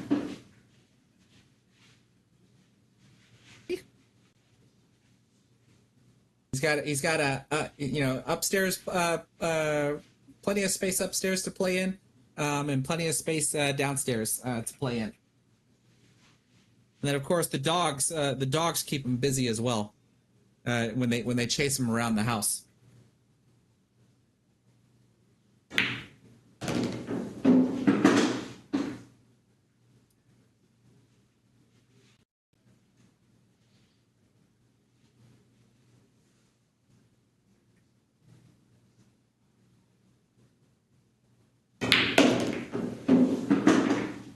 Interesting that he shot that 3 ball, because I would have thought that would have been his break ball.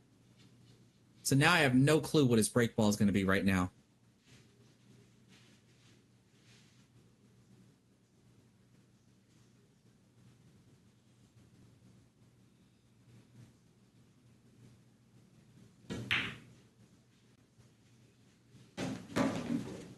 I guess it could be. I believe that's the 12 ball on the left side of the back. It just looks a little low to me.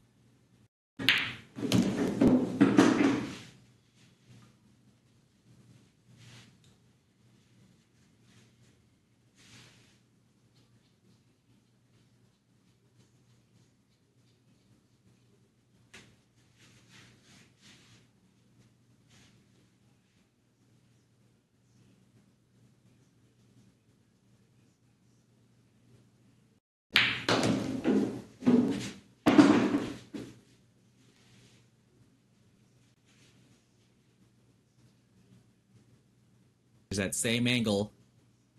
Maybe he's going to bump into the 12 and push it a little higher. Oh, never mind.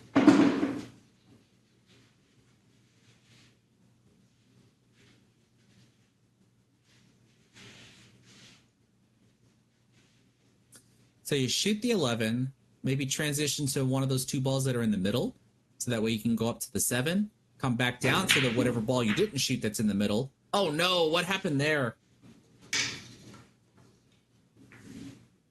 How did he miss that ball? I really botched that. So that I didn't set up. It was the setup of the shot. I'm over the pocket and I didn't get my feet right. Let me watch this on a replay here. Oh, he undercut the ball and ran right into the short rail. So that was a run of 8.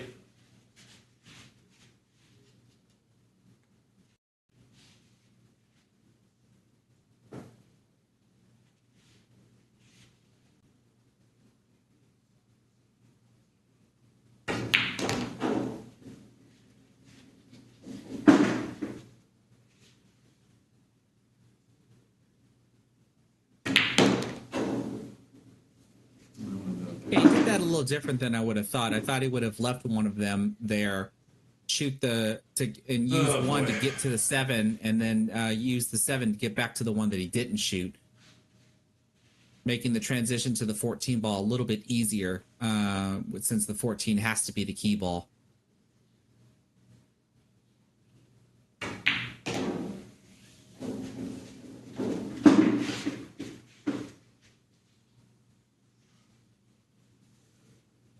Right, and then come off the side rail for I keep getting the terminologies mixed up for, I think it's an inside angle.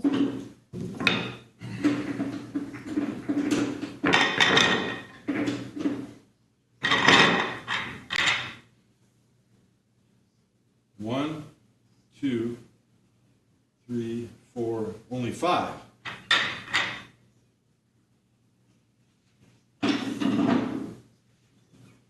So I got 9 and then I missed, huh? Yep.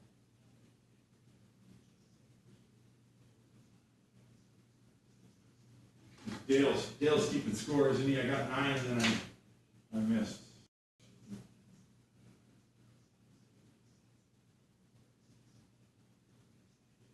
Yeah, so that miss was what I was just talking about. I didn't get into my stance correctly. Okay, let's go. Come on. Let's play some pool.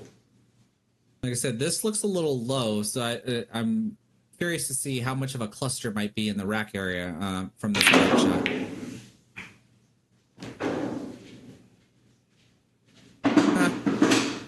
Better than I actually thought. You can go ahead and do a secondary break shot right here off the 13.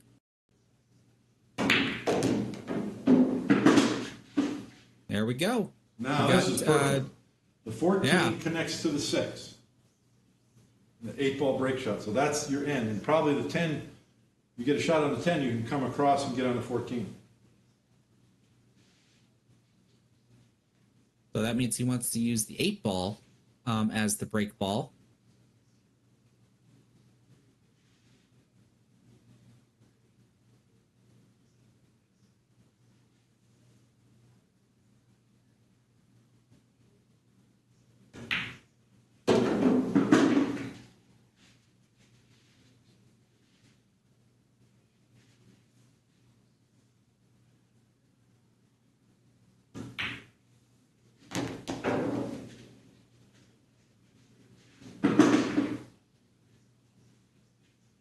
Got to get that 9 out of the way. Looks like he can do it now.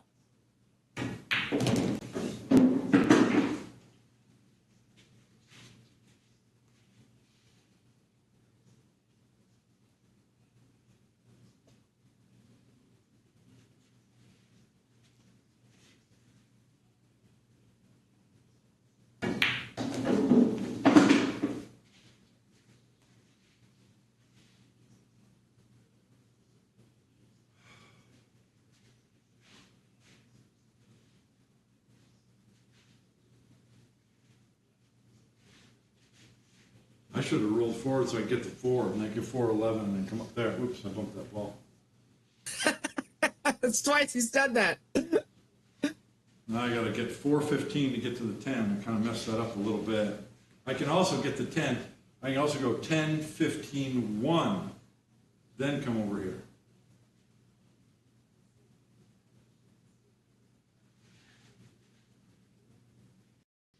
You can't do that now unless you're going to shoot the 4.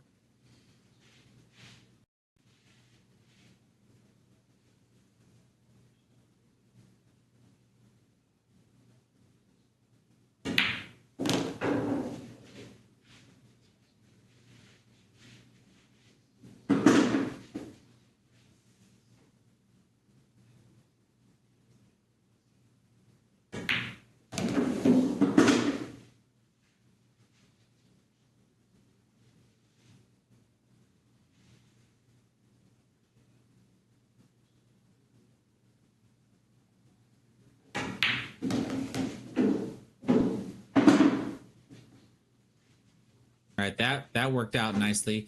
Needs to stun a little bit further away from the rail so that way he can use the 10 ball. A little more angle would be better. Drew further away from the rail so that way he can go from one side to the other.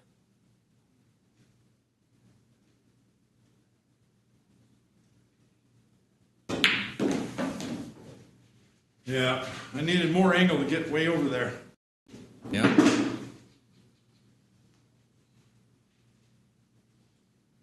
I wonder if he's going to go across twice. Because you can't feather this in and expect the 14 ball to go to hold position for the 6 on the side. So I wonder if he's going to go across twice.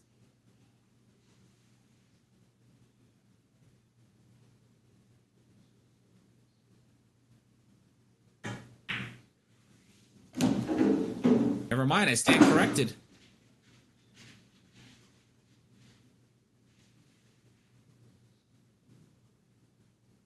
Just rolled this ball in.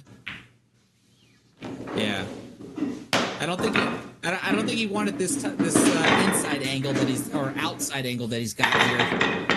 All right, the rack goes on.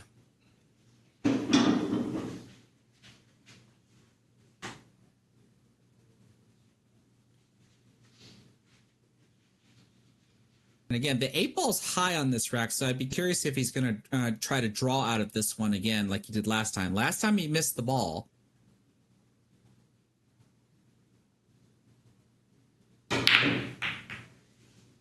He misses it again on this one. Well, that's just rustiness from not playing, I think. Because I'm pretty sure if that break ball is a little bit lower into the rack, then he'll play it with high inside, so that way he can try to push his cue ball to the short rail and 2 rail out of the corner pocket to get back to the middle of the table.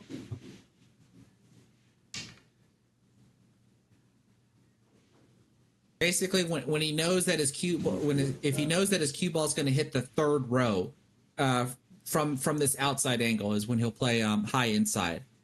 To 2 rail the cue ball, and he can hit it like smoothly, like softly. Here you kind of have to punch the cue ball.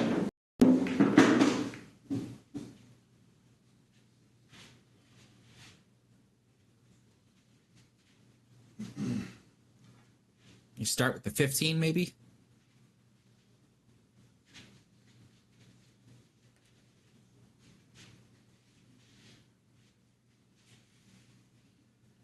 Okay, he's going to go ahead and take the up table ball. That means he's got to be trying to get position for the 2, I would think.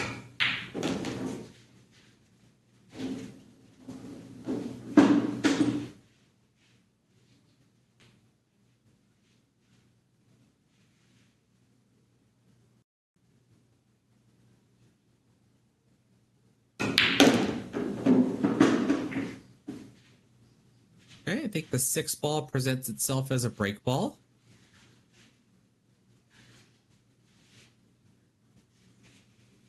Gonna maybe shoot the 12 and bump into the 3 and the 11, just like that.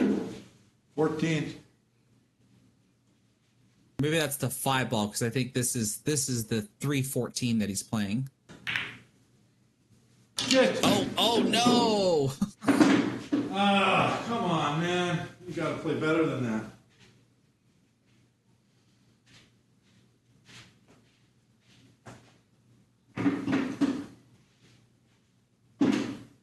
Oh, what's that? 2, 4, 6, 8, 10, 11. So that's a 4? Or a +4? Because he got to the end.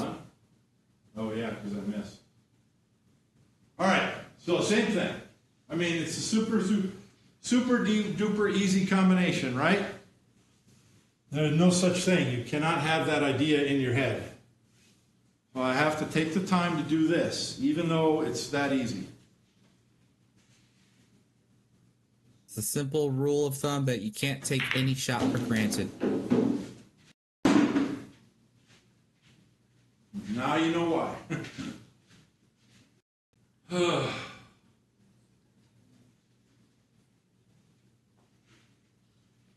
These balls are blocking each other. Okay, I see what I have to do. I gotta break with the 6.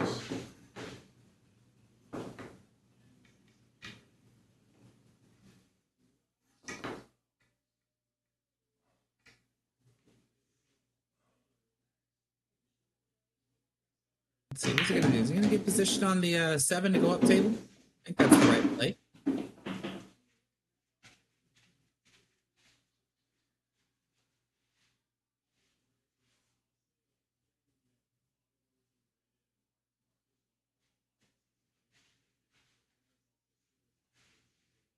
You know, he could break with the 1 ball because if he stops the cue ball here, that Really puts wanna him get that on the 11 on 6. Goes. Right. I think he said the 6 goes. And that would mean that the 13 ball might be the key ball to the 1 ball.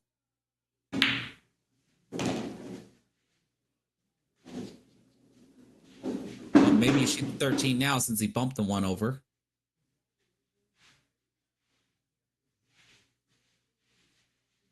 Get position on the 11. Because the 11 has to be used to get position on the 10, and then the 10 leads to the 9. Uh-oh.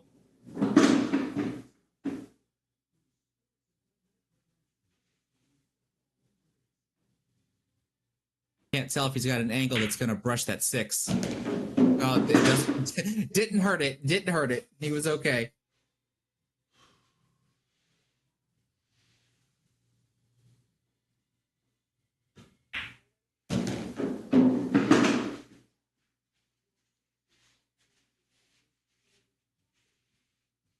So what's the key ball? No real good key ball here. I guess it's got to be the 1 because the 9 kind of leads to the 5 ball. Oh no, that is not. Uh-oh. Oh boy. All right, he's okay. He got a little fortunate there. Expect that.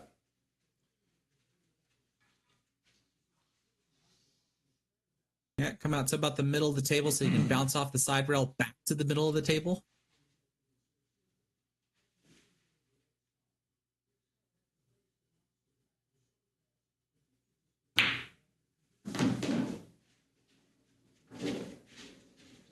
Yeah, I think about right where he's at would be perfect.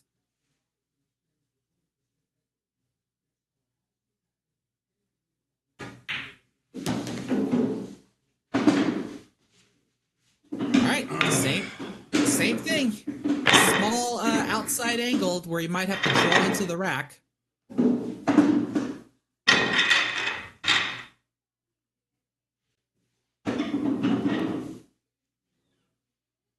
What do I have, Dale?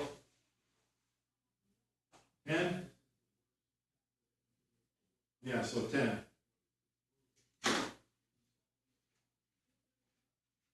Now, from the aerial view, it looks like he might catch the bottom side of the 8-ball if he does this. So if he draws it, I'm curious if the cue ball is going to go to the side rail.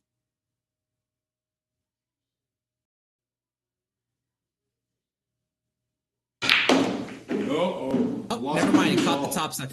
That is one of the hardest things that has been for me, is really determining if you're going to catch the rack high, full, or low, combination so you can have an idea of where the cue ball is going to go after you break into it.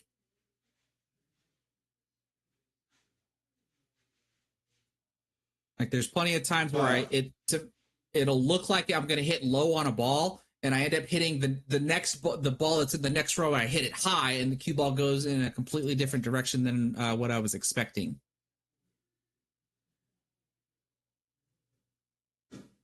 Oh. Yeah, those up table shots Where to like God, that, the cue ball is going to stay down table. And shoot down table are just so iffy. But like I said, if the table is smaller, this wouldn't be a long shot at all.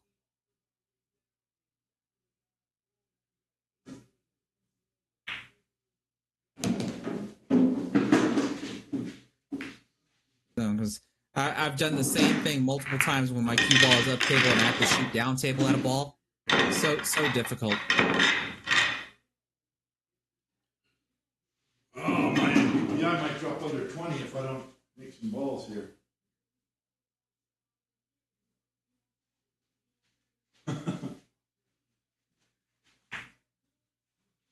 Swear to God, the cue ball was staying down table and did not see it coming up here.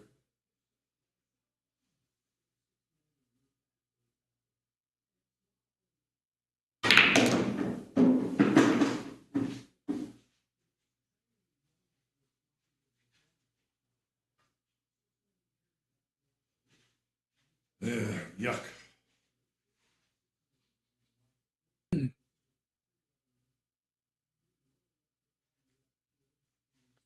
Now, what I potentially see here is if he shoots the 3-ball into the side, gets position on the 10, so that way he can shoot the 14 into the lower right corner pocket, he might be able to push the 1-ball into break ball position, and the 5-ball ends up being his insurance shot.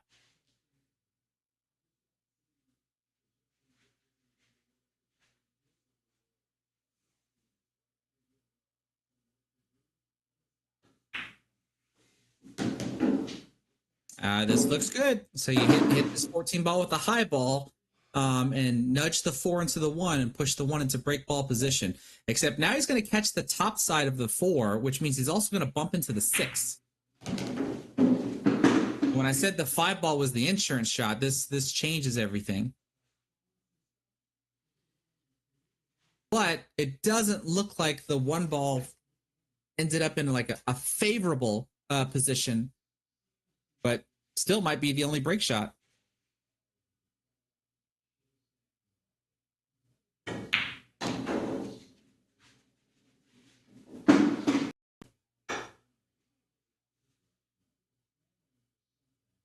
From here, I wonder if he's going to go into the 2 and the 7. Oh boy. Oh, not like that though. Yeah. I'm trying to go into those balls, not under them. That's what I thought. 7 ball right here. Kick shot.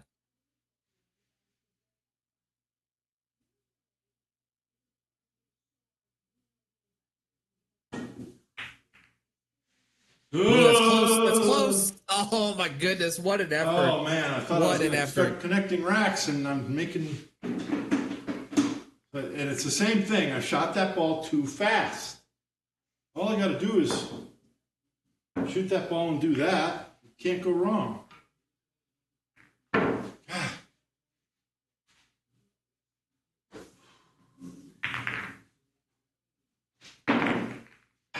Tell you, the struggles. I know exactly how he feels right now.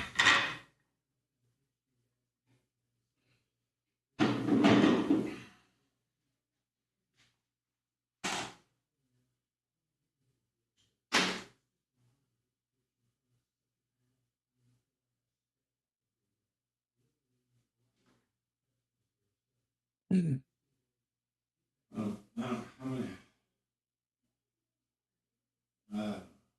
These are poor. I don't even want to save these scores. These are really bad scores. Come on. I ran 70 twice earlier today.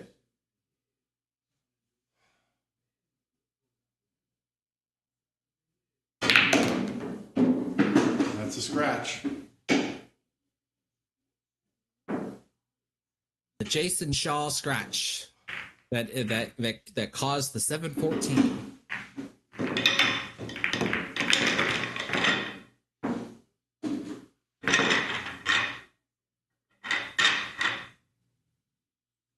I'm pretty sure he doesn't log zeros, but my best advice for anyone is play 9-ball. It's a lot easier, but it's a lot simpler. Yeah, because I don't think he records zeros, but I know like when I do mine, I have to make the break, the opening break ball, and I have to make the opening shot before I log a score. So if I make the opening break ball, but I miss my opening shot, I don't even log the score. That will clearly change though if I ever score my first 100. Because after I score my first century, then I'll start logging everything. I'll log zeros. I'll log, missing after the break, etc. But I'm pretty sure Bob, he doesn't log zeros. But I do believe he'll log a 1 if he misses after the opening break shot.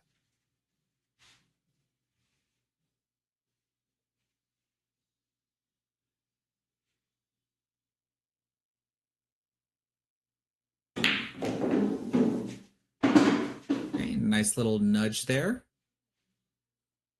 He's got to clear out the 9, 4, and 8 because now the 11 and 3 can go into the bottom left.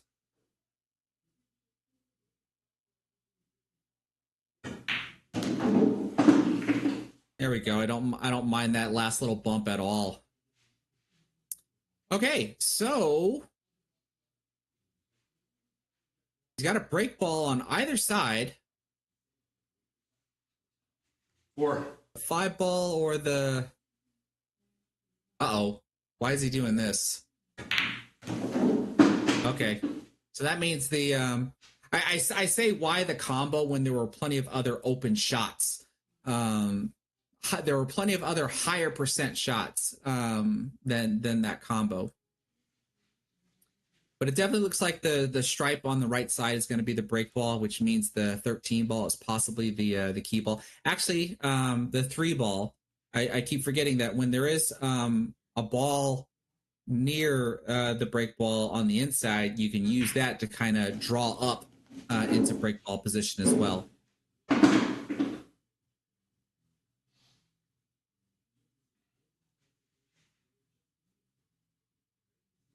I think here you just roll down to the 11.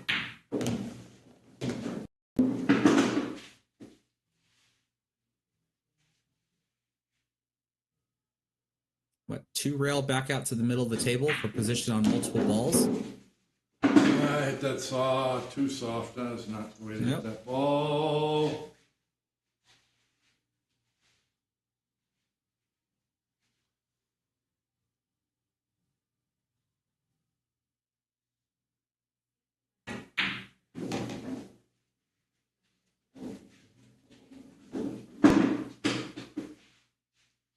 So what is this? 14, 3, 8, 3, 8, 13. Gotta let the cue ball roll a little bit here. Just like that. Draw ever so slightly, or maybe a stop shot to get on the 8. There we go. I didn't come back enough. You might have to shoot the 13 and come around.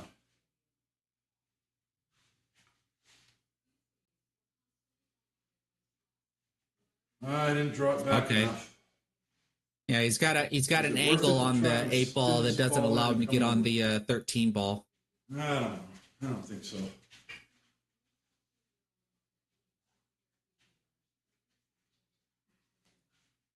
So you kind of just shoot the 13 to the side. And I think you're going to 2-rail this? Yeah. So he'll more than likely shoot the 8 ball and then 2-rail out of the corner. Probably get back to like right where he's at.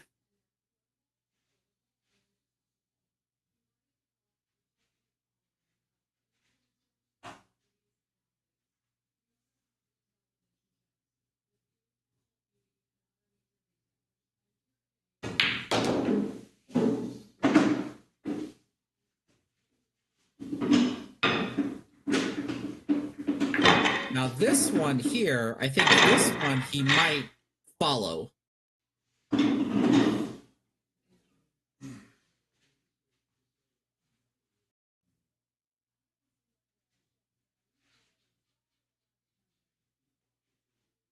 might follow softly and then try to maybe get one of the 5th row balls to kind of come out. I don't know if he's gonna hit this hard or not.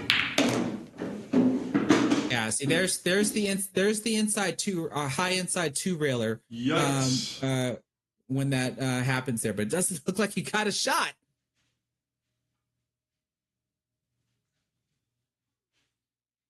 Ugh, it sucks. 6 ball? Well, I mean, you could shoot the 2 ball, but that's it.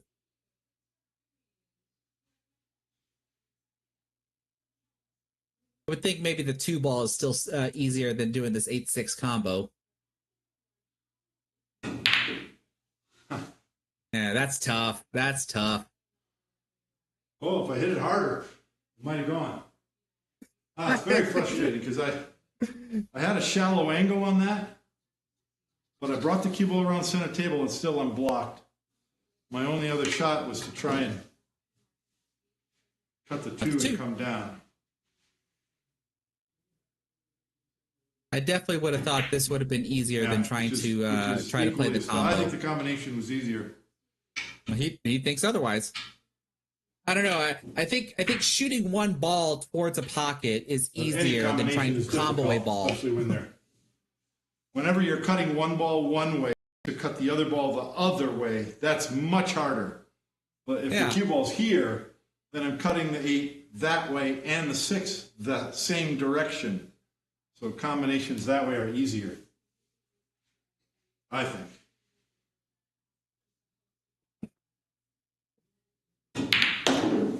And you always make them the second try, don't you?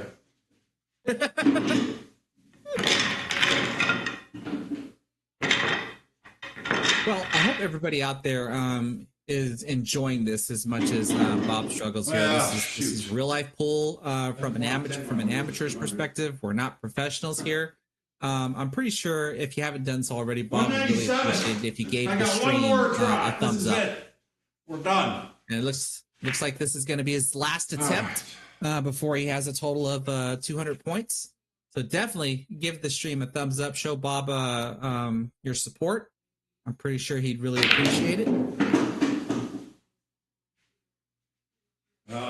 If the 11 stops here, how much easier is everything? It's way easier. Doesn't look like he has an opening shot. Maybe the 12 to the side. I got nothing. 15 in the side. Oh, it was the 15 ball. Okay. It's hard for me to tell the colors.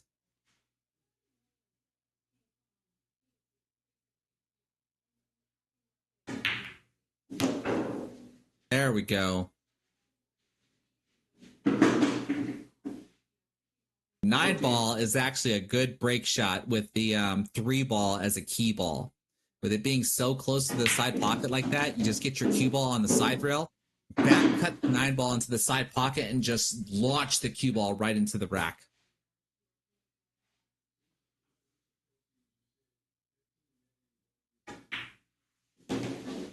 Well, now he's got to manufacture a break shot. Because I think the 8 and the 5 are a little too high.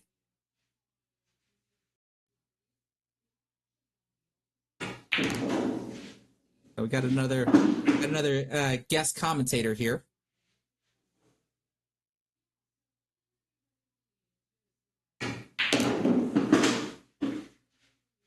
Two.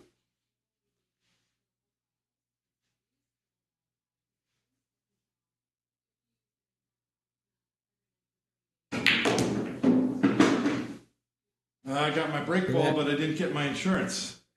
Don't have a shot. Ay, ay, ay. The struggles. I'm supposed to have that ball next. I didn't. Shoot. Trying to do too much, I guess. I don't know. Maybe bank the 5 ball into the side pocket. Well, I got to bank the Could 5. try to cut. You could try to maybe cut the 11. It's super thin, and that means you're turning your Side cue ball pocket, loose right. as well.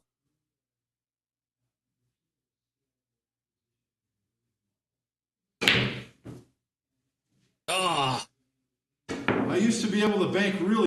I guess I need to set aside a practice session or 3 where I'm just banking balls.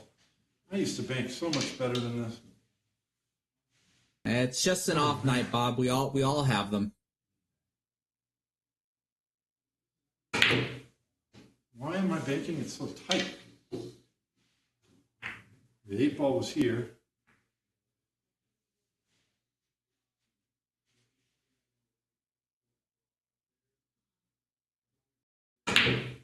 I used to be able to just wave at the balls and they'd go in. All right, I'm not saying these scores. This is my first time back in a week. These scores were not good. I'm probably going to play straight pull as soon as I end this live stream because I'm not happy with that. I want to run. Well, I ran 70 twice this morning.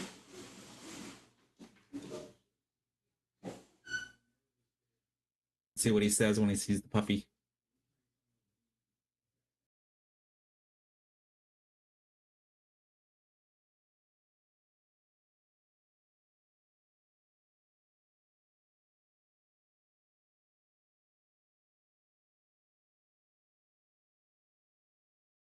Okay, I think I got the microphone back on. Let me turn on my I can hear you. speakers. I got an emotional support puppy here for you, cheering you on. What's that? A puppy. Hey, puppy. Even had a cameo shot of my cat on stream as well. Nice. All I can think of, I think it's funny how things come to your mind. We've all seen that cartoon movie, The Incredibles, right?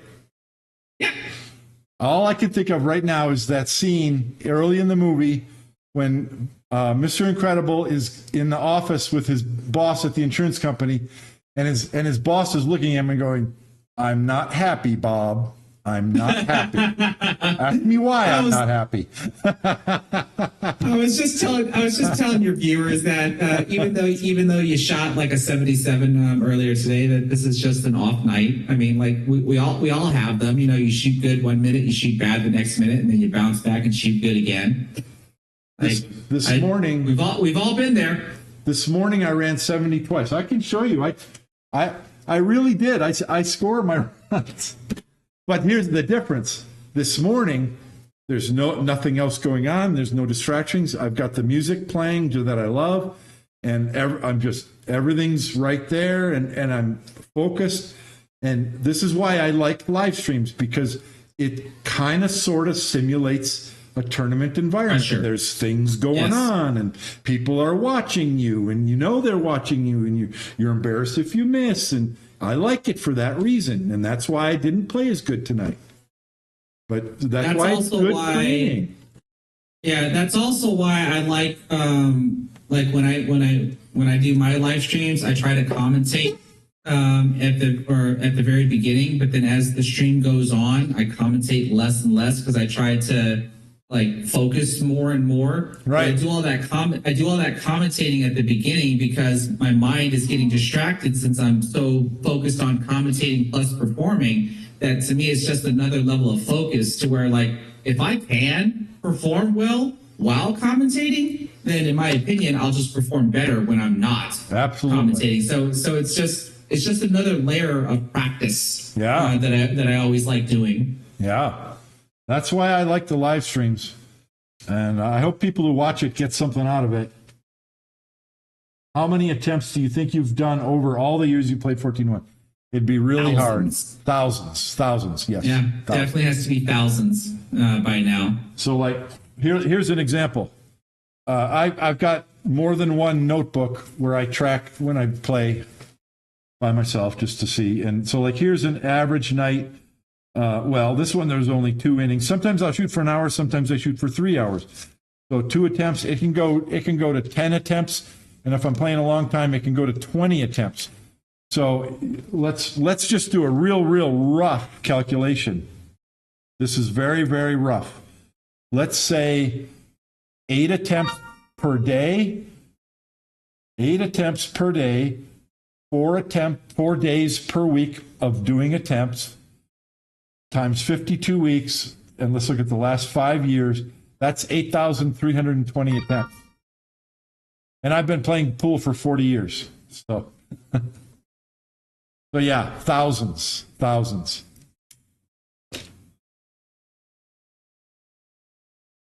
Wait, you said eight attempts a day? Yeah, so like 8 break shots. Okay, and then you do that 4 times a week? Just as an average. Sometimes it's less, sometimes it's more. Okay, so 8 times 4. That's 32. clearly 32 times a week. Yeah. And then 32 times 52 comes out to 1,664. Then times 5 years of doing it is 8,300. Okay, that's where I met. I was like, where'd you get the 8,000 from? I was like, that can't be right. Yeah. Yeah, but even just looking at it on a yearly basis, on average, 1,600 attempts. Yeah. Which is probably about right. I mean, who knows, but somewhere around there. So it's a lot. But you have to shoot a lot. And what matters most is not the quantity. What matters is the quality. The quality. So I talk to people all the time. We won't name names. And they say, I've been playing straight pool for 40 years and I've never run over 75. So they've been playing thousands of attempts. It's the quality, not the quantity. The quality. Yeah. You got to take lessons. You got to work on your fundamentals. You got to learn better patterns. You got to learn better cue ball control. It's all that stuff. And by now, I think we have to know and understand the table plays a huge factor. Massive. As well. Massive. Like I was already telling your viewers, like during your first runs, like how much more difficult my new 9-foot table is in comparison to my 8-foot table. Well, and yeah, it's been rough. It's been rough. And it was 3 weeks ago that I went and I spent 4 days on my friend's 5x10 with 4.5 inch pockets, and that table brought me to tears. It was that friggin' hard. My high run was 44. Yeah, I was utterly defeated, and I mean, and I'll give you an anecdote. John Schmidt played on a similar table of tough 5x10, and I think it took him at least 2 days, if not 3 days, to finally run. I think like 130-ish balls, 130. And when I was at John's house and his table with 5-inch pockets, he was a favorite to run 130 in 3 innings. Jeez. 3 innings. He would come out and say, "Oh, I'm just going to shoot 2-3 innings." Guaranteed he's going to run 100. Guaranteed. Right. So that shows you the difference in the equipment. It's a tremendous difference. Tremendous. And that's why Jason Shaw was able to run 832 balls on that table, because that was a sloppy ass table. Now, don't get me wrong. It was a 5-inch pockets. It was regulation. There was nothing going on. It was a regulation table, but boy, it was an easy table. It was a much easier table than if it was pro cut pockets or way easier. Springy rails and stuff, but it still takes the talent to be able to send the pockets send the balls to the pockets. That's what I said too. Even given how easy the table was, he still pocketed 832 balls without missing. You put a ball on the spot shot, and I'll give you ball in hand every single time, And I bet you can't run 832 in a row. You will miss, you will miscue, you'll do something. So it's an achievement. But it's different than someone who runs 150 and out in a tournament setting on 4.5-inch pockets and then continues their run and runs 225. That run is every bit as difficult as that 832 was. Right. It really was. Well, I guess maybe the next time we do something like this, I need to play, and I can have you in my ear, because remember that was the first time you and I actually collabed together. I remember. You were telling me what to shoot. Yes. On the table. Yeah. And we could definitely do something like that again. And that's excellent for your viewers because everybody learns then. Yeah. All of us do. All of us. Yeah. Yeah. Solerdale makes a good point. I was scoring a century run, 100 balls or more, roughly every 1 month, 3 to 4 weeks, and I was playing a lot. And I went to John Schmidt's house on that table with 5-inch pockets. In 1 week, I had 8 centuries, and once I had 2 in 1 day. That's impressive still. Well, it shows you how much the table helps. And then also John was coaching me. John was telling me, no, don't shoot that, shoot this. And I was like, oh, okay. So that helped as well. But yeah, and the 189 should have been a 200. I literally missed. I missed this shot. I did it tonight. I did the same mistake tonight. I've got 2 balls tied up here, and I literally have that shot. And I have to cut this ball in and run into these balls, and there's a ball here to shoot next. If I remember correctly, though, your cue ball was a little further away. Yeah, but yeah, it was roughly the same shot, but the cue ball was further away, and I think you overcut the ball. I overcut the ball. If I make that shot, I'm likely to get on the next break shot, and I need 5 more balls out of the next rack to get 200. Yep. So it shows you how important your fundamentals are. That's a simple shot. Don't worry about missing the long rail bank or the cue ball's frozen on the head rail and you got to cut a ball. Nobody cares about those shots. Are not going to get you to your high run record that you want to get to. It's making the routine shots over and over and over and getting the cue ball exactly where you want it. That's how you're going to get to your high run. Yep. Forget about the hero shots. They don't matter. They're irrelevant. Anyway.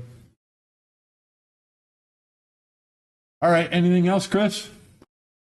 No. Like I said, it was.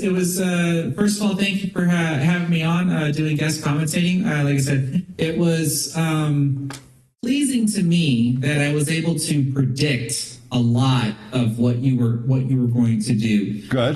So that at least helps reassure me that I'm reading the layouts of the table a little bit better. Yeah. But I'm also reading the layouts better from an outside perspective. I don't know if I was actually at the table, would I still see the same things that you saw? That's something I can clearly find out on my own home table. Yeah. And so I can only hope that I provided enough commentary that your viewers or anybody that might view the live stream after the fact, to where people can learn stuff as to why I thought you did whatever it is that you were doing. I pointed out where I think your insurance shots were, what I thought your potential patterns were going to be, Cool. et cetera, et cetera. So I hope it was at least somewhat educational as well as entertaining, because I got to admit, I laughed at a bunch of your mistakes because I could hear your frustration. And I tell all the viewers, like, I know exactly how he feels because I go through the same exact stuff when I mess up on my high runs. Yep. Straight pool will make you a better player if you don't kill yourself first, because I mean, 9 ball, if you miss a shot, usually it's an 8-foot long shot and you have a good excuse. But in straight Yeah. pool, you don't have any excuses, man. You can't miss those shots. Yeah, because it's so frustrating when you miss an easy, like what you consider to be an easy shot. Yeah. But you end up missing it. And I also pointed out during a lot of your end patterns though how you got slightly out of line Yeah. and how it's not a big deal if you get slightly out of line in 8-ball and 9-ball because you're not trying to get like that perfect position to make the last ball. Whereas in straight pool, you got to get that perfect position on the break ball because otherwise you can't break into the next rack and keep going. So It's so important. Yep. Yep. That's right. Well, I didn't hear anything you said, and I know that you said a lot of good stuff all the way through. So I appreciate you being here. yeah, it was a lot of fun. I just hope the viewers enjoyed it as well. Okay, we're signing off. We'll do this again. I know you're busy next week playing tournaments, but maybe the week after. We've got the Texas 9-ball Open coming up this coming week. I'm playing in the Jack and Jill Scotch Doubles event with my partner, and then I'm also going to be playing in the 9-ball main event. Will they? Is it going to be online for people to watch? Yes, this is going to be. I got to give a shameless plug to my pool hall, Skinny Bob's Billiards. Check Okay. out their YouTube channel. This is the first time ever Texas 9-ball Open is going to be streamed for free. Nice. So if you go over to their YouTube channel, that's where you can see the event.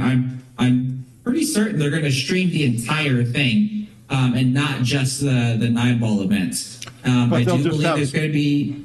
Go ahead. They'll have just like one feature table that they stream, though, right? Well, their camera. I think they have two or three cameras right now. Their main camera is a PTZ camera, so they can pan around. Okay. To different tables, but they do have one main feature table. Okay. I do believe they just because they contacted me because they just got another camera that I think they're going to try to set up for an overhead view. Kind of like how we have on our tables here. Okay. Because I think I'm going to be helping them set that up this coming weekend. So yeah, like very exciting stuff. I'm hoping that whenever I play in this event, I'm always hopeful to make it to day 2. Like that's my goal. Okay. If I can at least make it to day 2, then I've done a good thing. Well, if I make it to day 2, then my next goal is to make it into the money. So- I've never cashed in this event. So set the stage for people who are watching because there's a lot of good local players, and then there's some pros there as well, right? Oh yeah, I haven't. Let me see. Like, I know the players list is out, but I'm just gonna try to name some names off the top of my head. I'm pretty sure Fedor Gorst is going to be there. Vitaly Patsura is going to be there. I'm pretty sure Shane Van Boning is going to be there. I think Skylar Woodward is going to be there. Like, and I've already named just a bunch of top pros that are going to be there, and then plus a lot of local players as well. This event is newly sponsored by Predator. So I actually hope a lot of the Predator sponsors players are going to be there. Like if Fedor's going to be there, hopefully Christina Tkach is going to be there to play in the women's event. Yeah. So this is pretty exciting stuff that we got going on this year for the Texas Open. That sounds cool. I'll be tuning into that. I didn't realize it was going to be on YouTube. That's cool. Yep, this is the first time ever because they usually it used to be streamed by Pool Action TV, which was a paid subscription or paid pay-per-view. Yeah. But this will be the first year that it's going to be free. Cool. They just recently reached 1,000 subscribers on their YouTube channel, so hopefully they're going to be able to monetize from here on out.